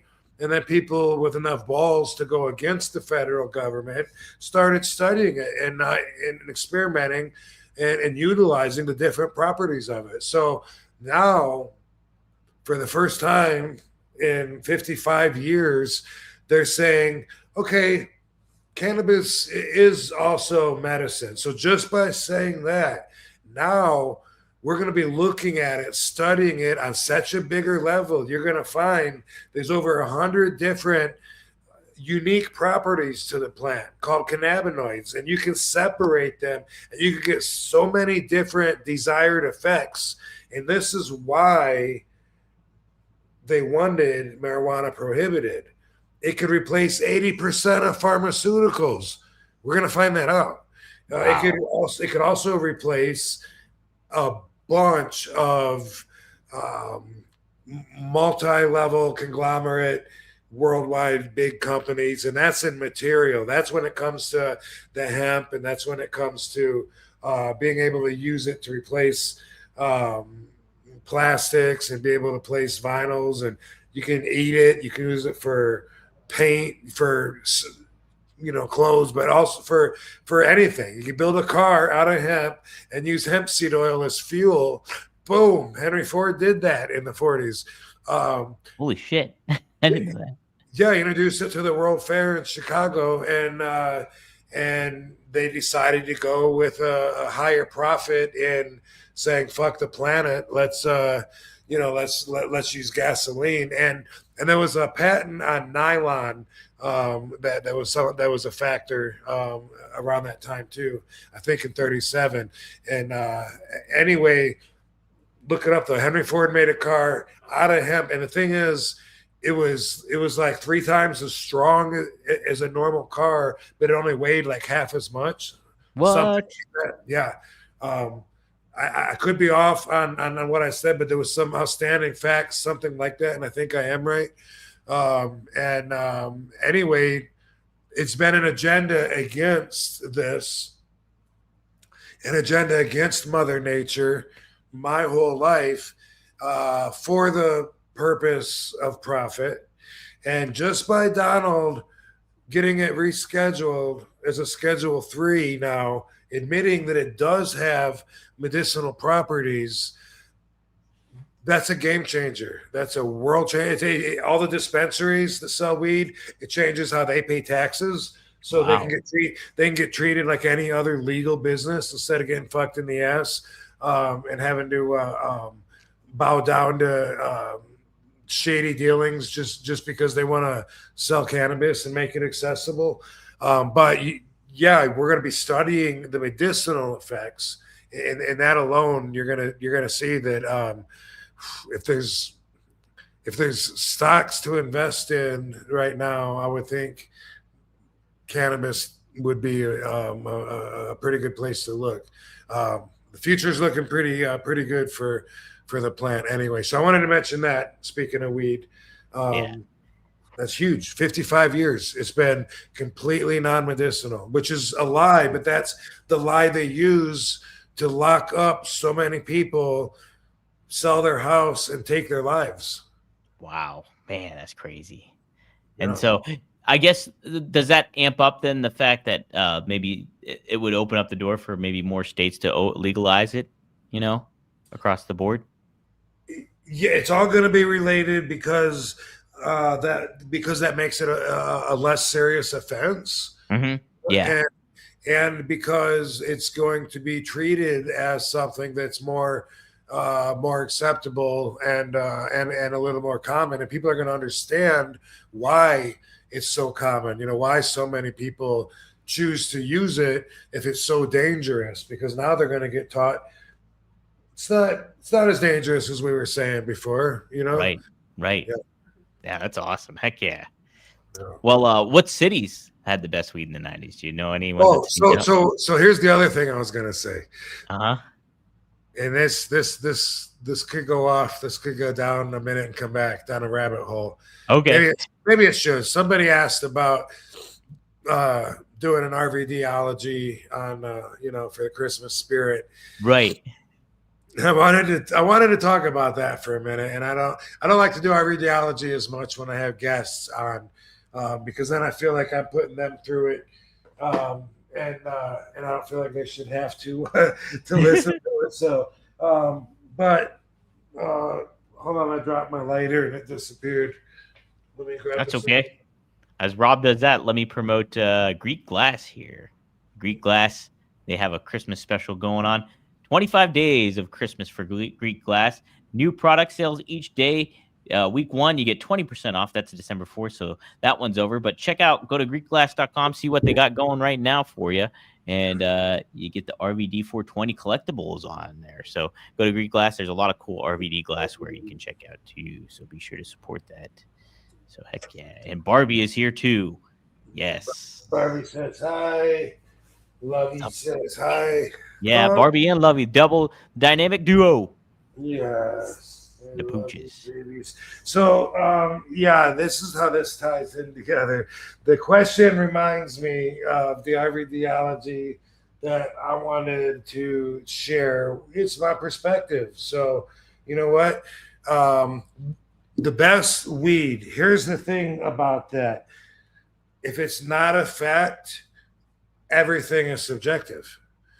And that's what I wanted to say is I truly believe that there's facts and then everything else is subjective. And so if that's true, which for me, that has to be true for me to make sense from my understanding of how things work. And if that's true, that everything is subjective, then that means there is no right or wrong. Mm-hmm. Objectively. And so when it comes to the best weed, if you say, hey, the best is in Vancouver, and then I say, hey, the best is in the Emerald Triangle, the best is in Oregon, the best is in Washington, there is no right answer. You can have contests, which they do, where people vote, but even then, it's just like, even if 90 out of 100 people say Washington is the best and 10 out of 100 say Oregon is the best, well, guess what?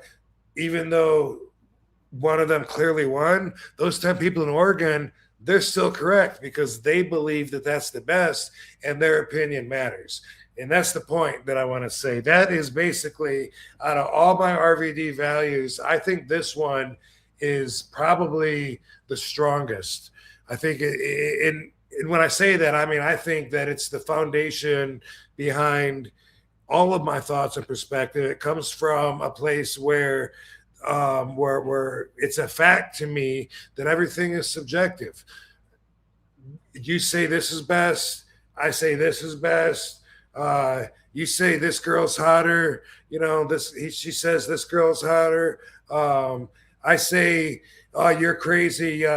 Nobody make a pizza like a mama Italian. Oh, I make a pizza better than you do. Anything. Everybody is right. And so the conflict that arises from people that don't agree with somebody else on an opinion is ridiculous. It's unnecessary. And it really has no positive place that I see in the flow of the universe. It's obstructive. You can learn because you want to have a conversation with someone, so you pick something really stupid to talk about so you can, get to know each other. But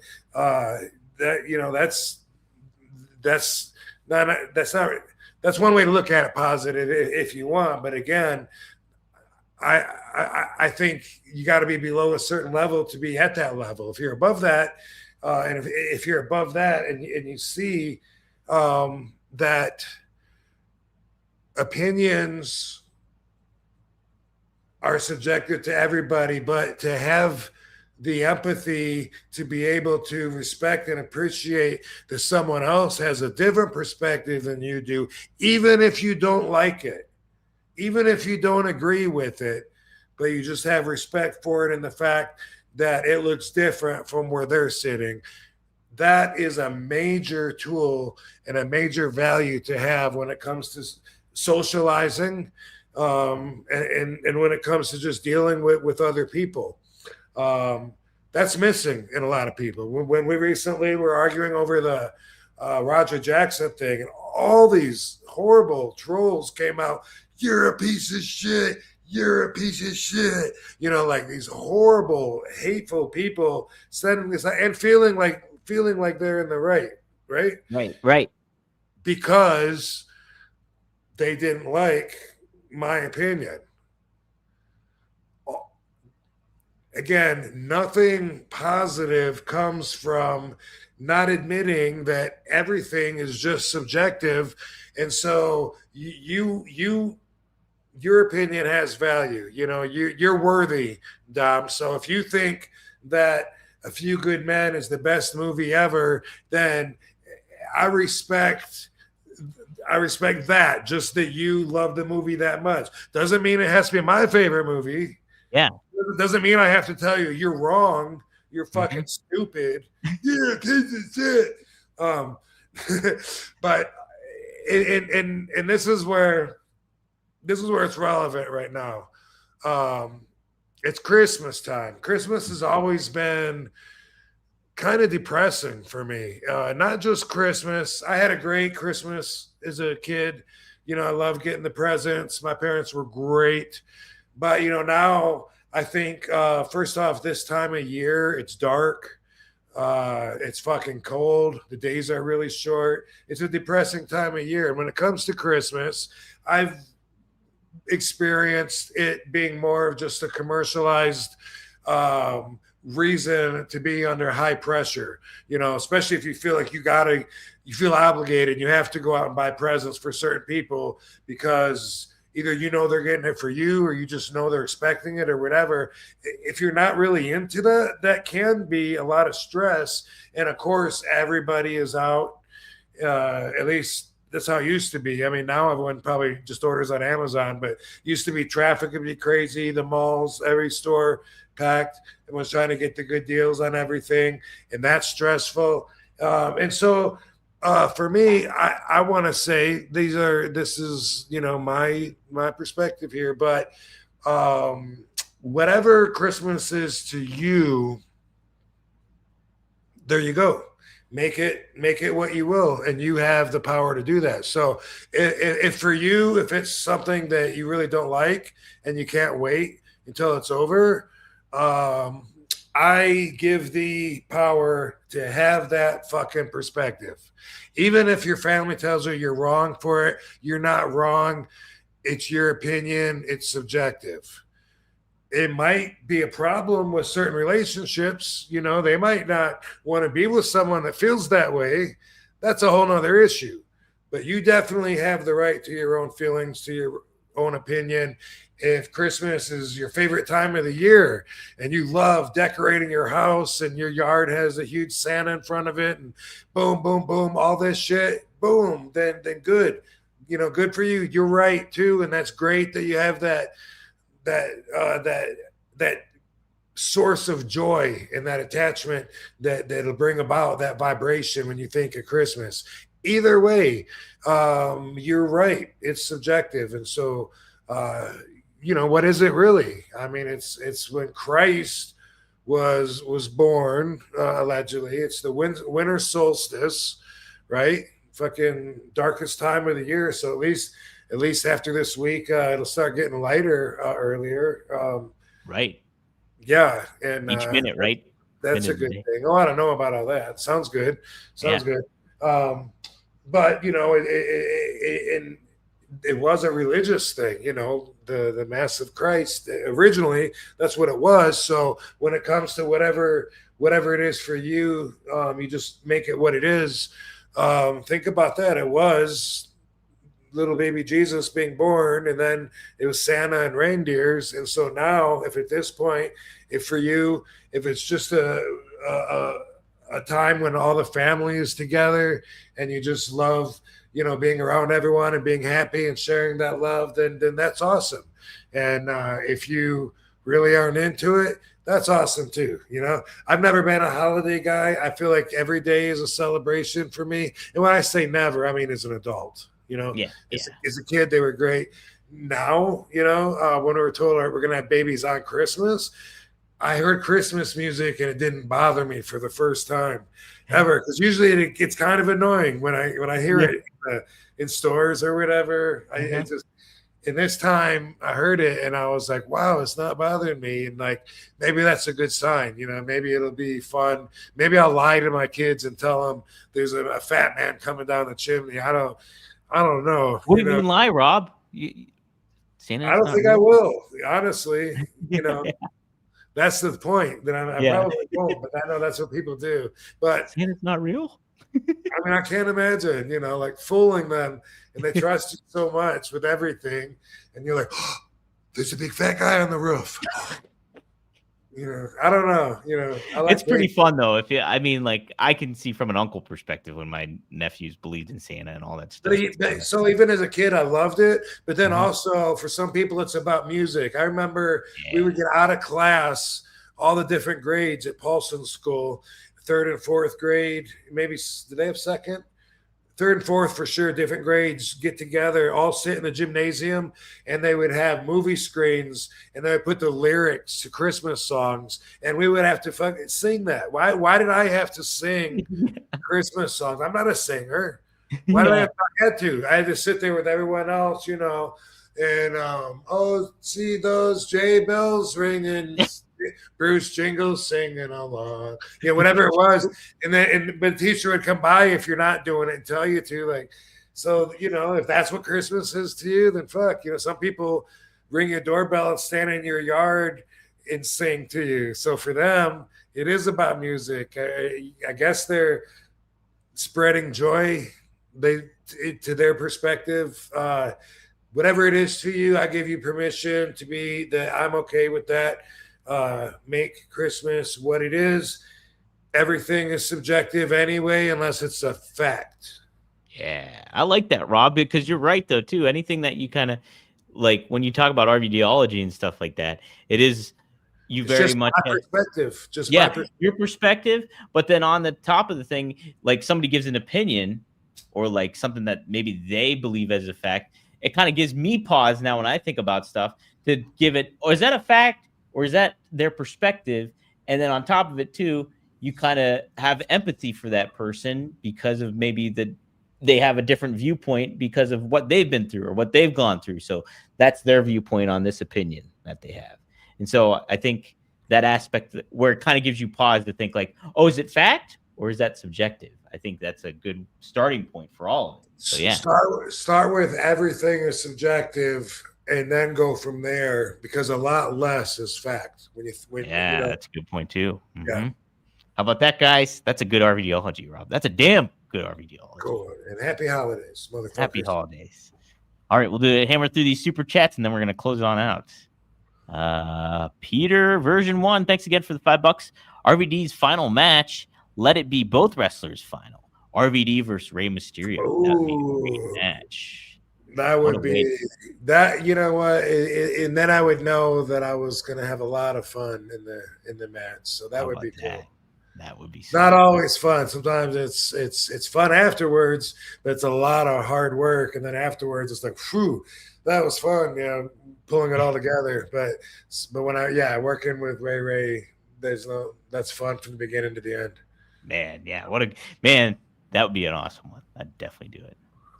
All right, we got Robert Brown. Thank you for the $20, man. R. Brown, I said. Not Robert, I don't know. R. Brown, thank you. Merry Christmas, Happy New Year, RVD. Happy belated birthday.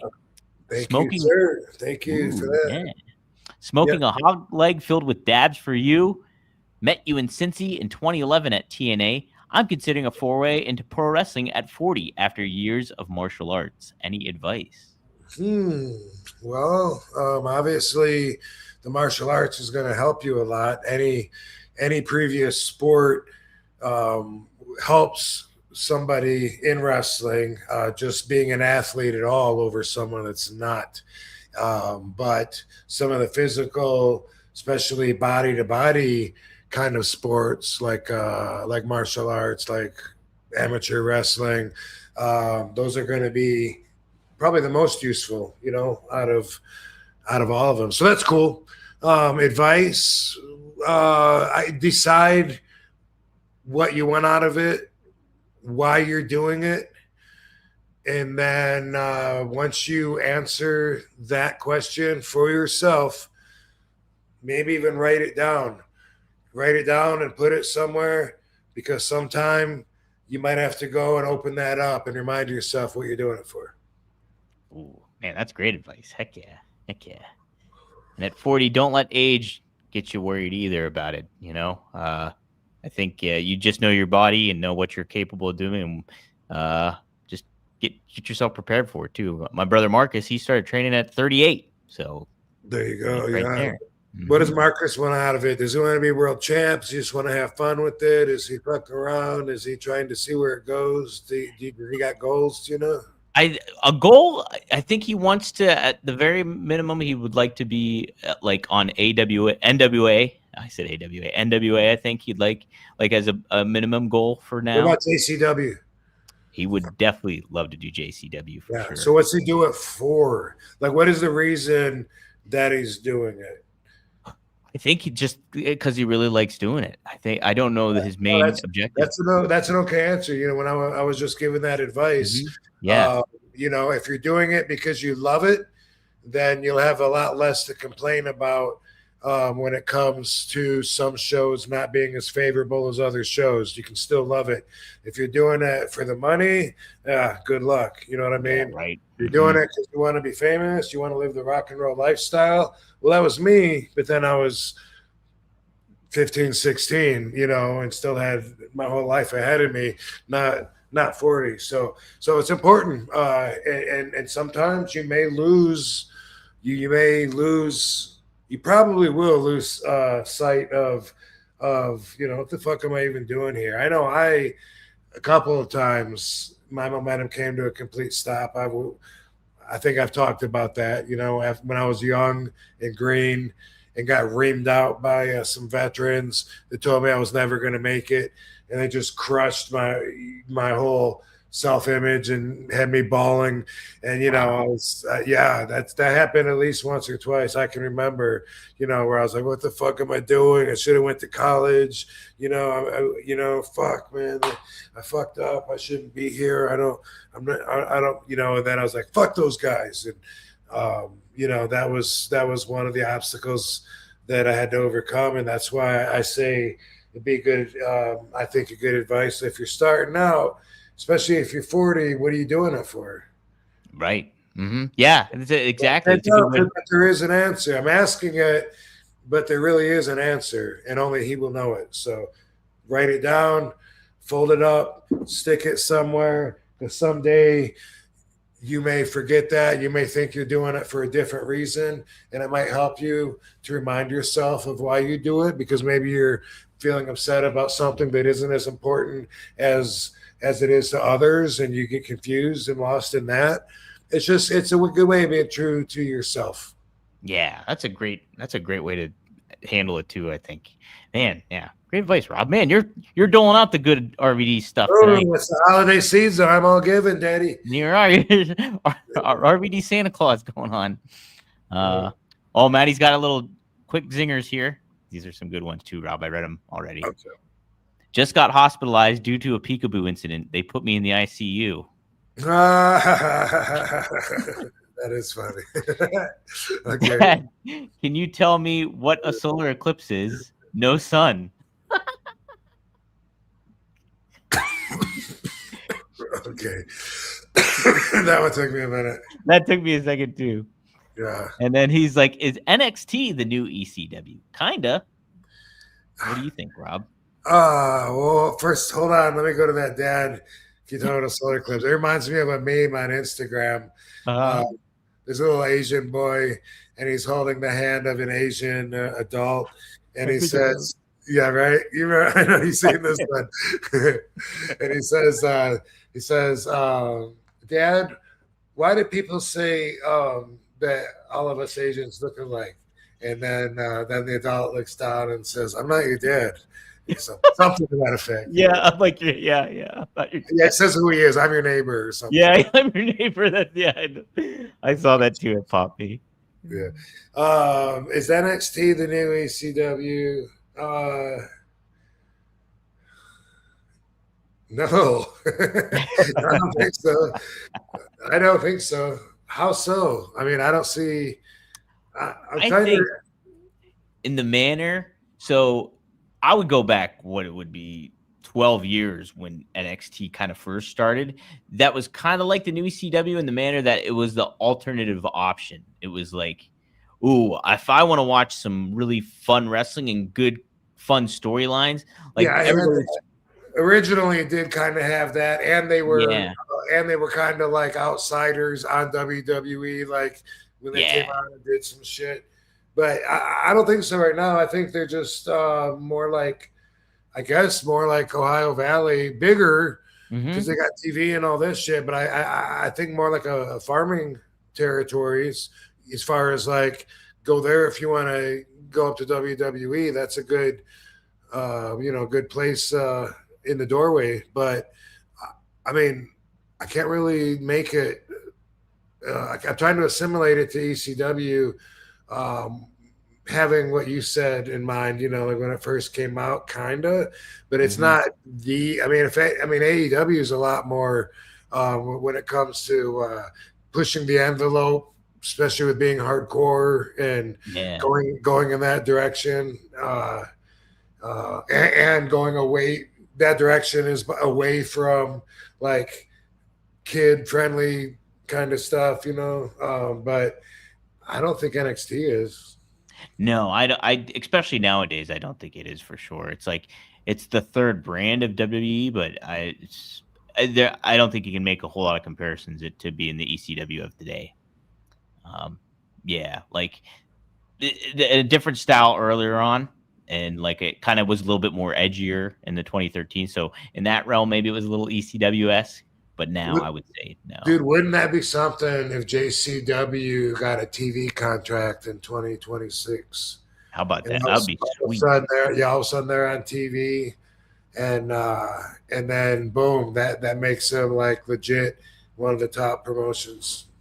And that's like it's a very much an alternative choice too, because it's like they don't do crazy stuff on there that like is like for shock value stuff. It's fun, kind of like good characters, fun characters. Check it out, guys. Like they said too. I'll make sure to share the link again in the description this week again for them.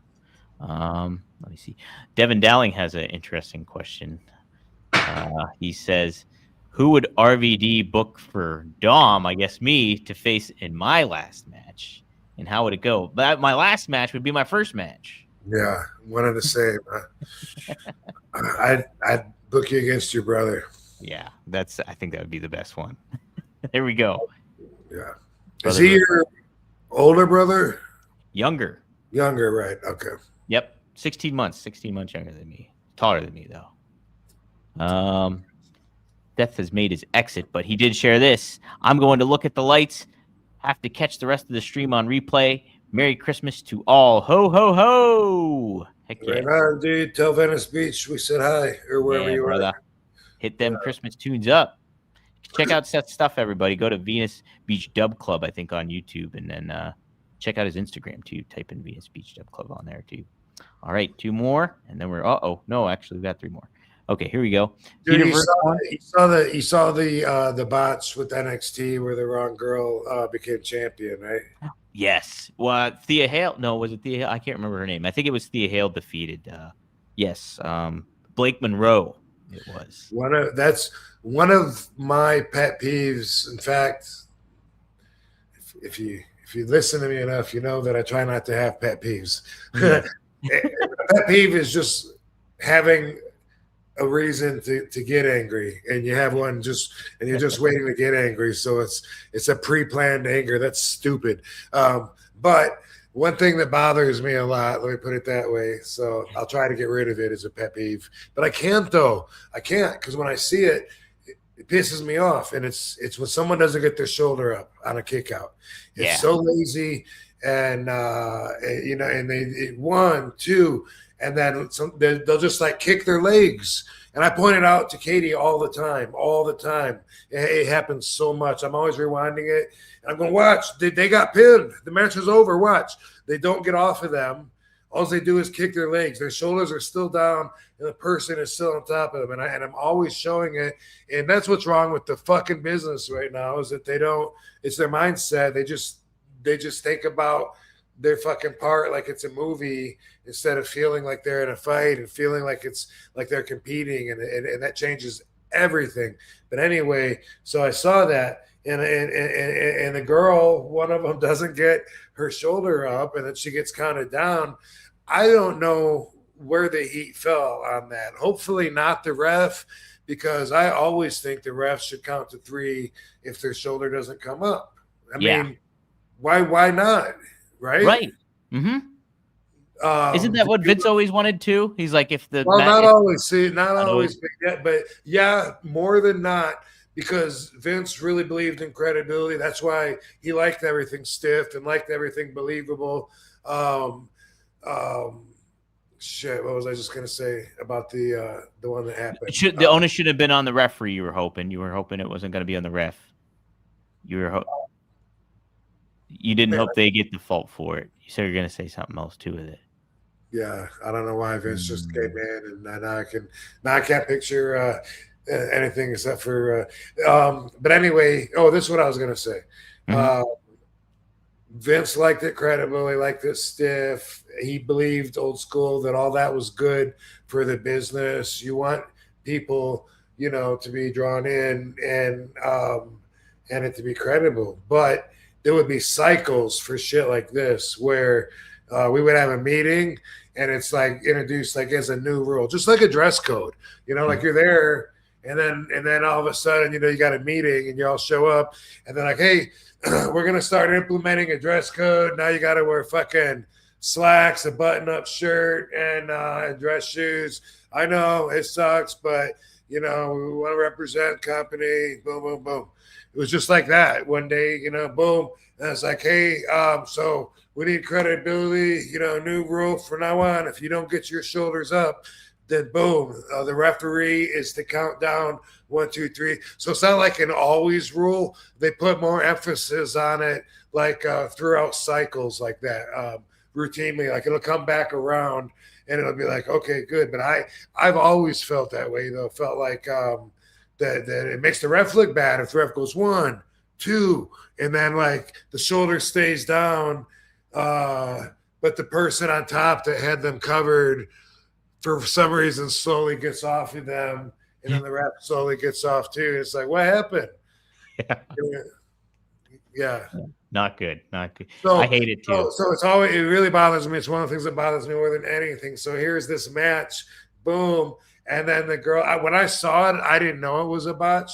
I thought like, wow, she's really selling that big, crying with the belt, And I was like, she's like believable. Like she's really happy to have that championship, And I was starting to think like, should everyone have that same cell? Like they can't believe that ever happened, like in it's kind of like a traditional, like it's like I'll go with option B and react this way. And it was just something I was thinking at the time. But then come to find out, that bitch didn't know she was going to be the champion. He was unaware. But so anyway, I just wanted to talk about that. I don't know if anybody got heat for that. I hope it wasn't the ref, because if they tell the ref, hey, you knew that wasn't the finish, then come on, that's like, I mean, just stab me right here, please. Yeah, right. No, hopefully it wasn't on the ref, because it sucks when you put the ref in that predicament where like hey, I know the match isn't over, but your shoulder's not coming up. I gotta make it look good. You're putting in a bad situation. Yeah, good stuff though. Oh, this is Peter version 1. He adds about the marijuana stuff. The game changer is now the pharmaceutical companies will put down the dispensaries because they're doing the studies, not the dispensaries. Maybe, but they've been saying that forever, and I don't think that's a reason to not move forward, because that's been a strong point with fighting legalization. Like the whole time I've been an advocate, like even like when they wanted to pass Prop, was it 209? No, whatever the fuck it was in California, Prop 19, and then it was gonna give some ownership to the state to be able to grow it, tax it, and everybody was like, no, that's not good because there's so many mom and pop farmers and it's going to put them right out of business. True, but they're illegal businesses, one, running under the law, and two, it's a step forward in the right direction, because you're legalizing it to a degree instead of treating it like people belong to be caged up if they have it on them. And so that's always been the point, though, is like, well, when the government starts growing it, they're going to put additives in it, they're going to put tobacco in it. It's not going to be as good, whether it's as pure or whether it's as hello. Okay, she hung up. Katie was calling. But yeah, anyway, that's always been an argument, and I get that, and I'm not saying you're wrong, but I'm just saying I've heard that for decades, and meanwhile, it's taken everything to take these little tiny steps forward where state by state they do decide to adopt some kind of medical program, and each time they do, that I was told once we had 2/3 of the state, when I was an advocate with Marijuana Policy Project, I was told that when 2/3 of the states vote in favor of it, that it mandates a federal law change. Didn't seem to be true with marijuana, but then no, it should have been. We got over 40, 42 maybe, I don't know, but it was 38. I'm sure we got over 40 out of 52.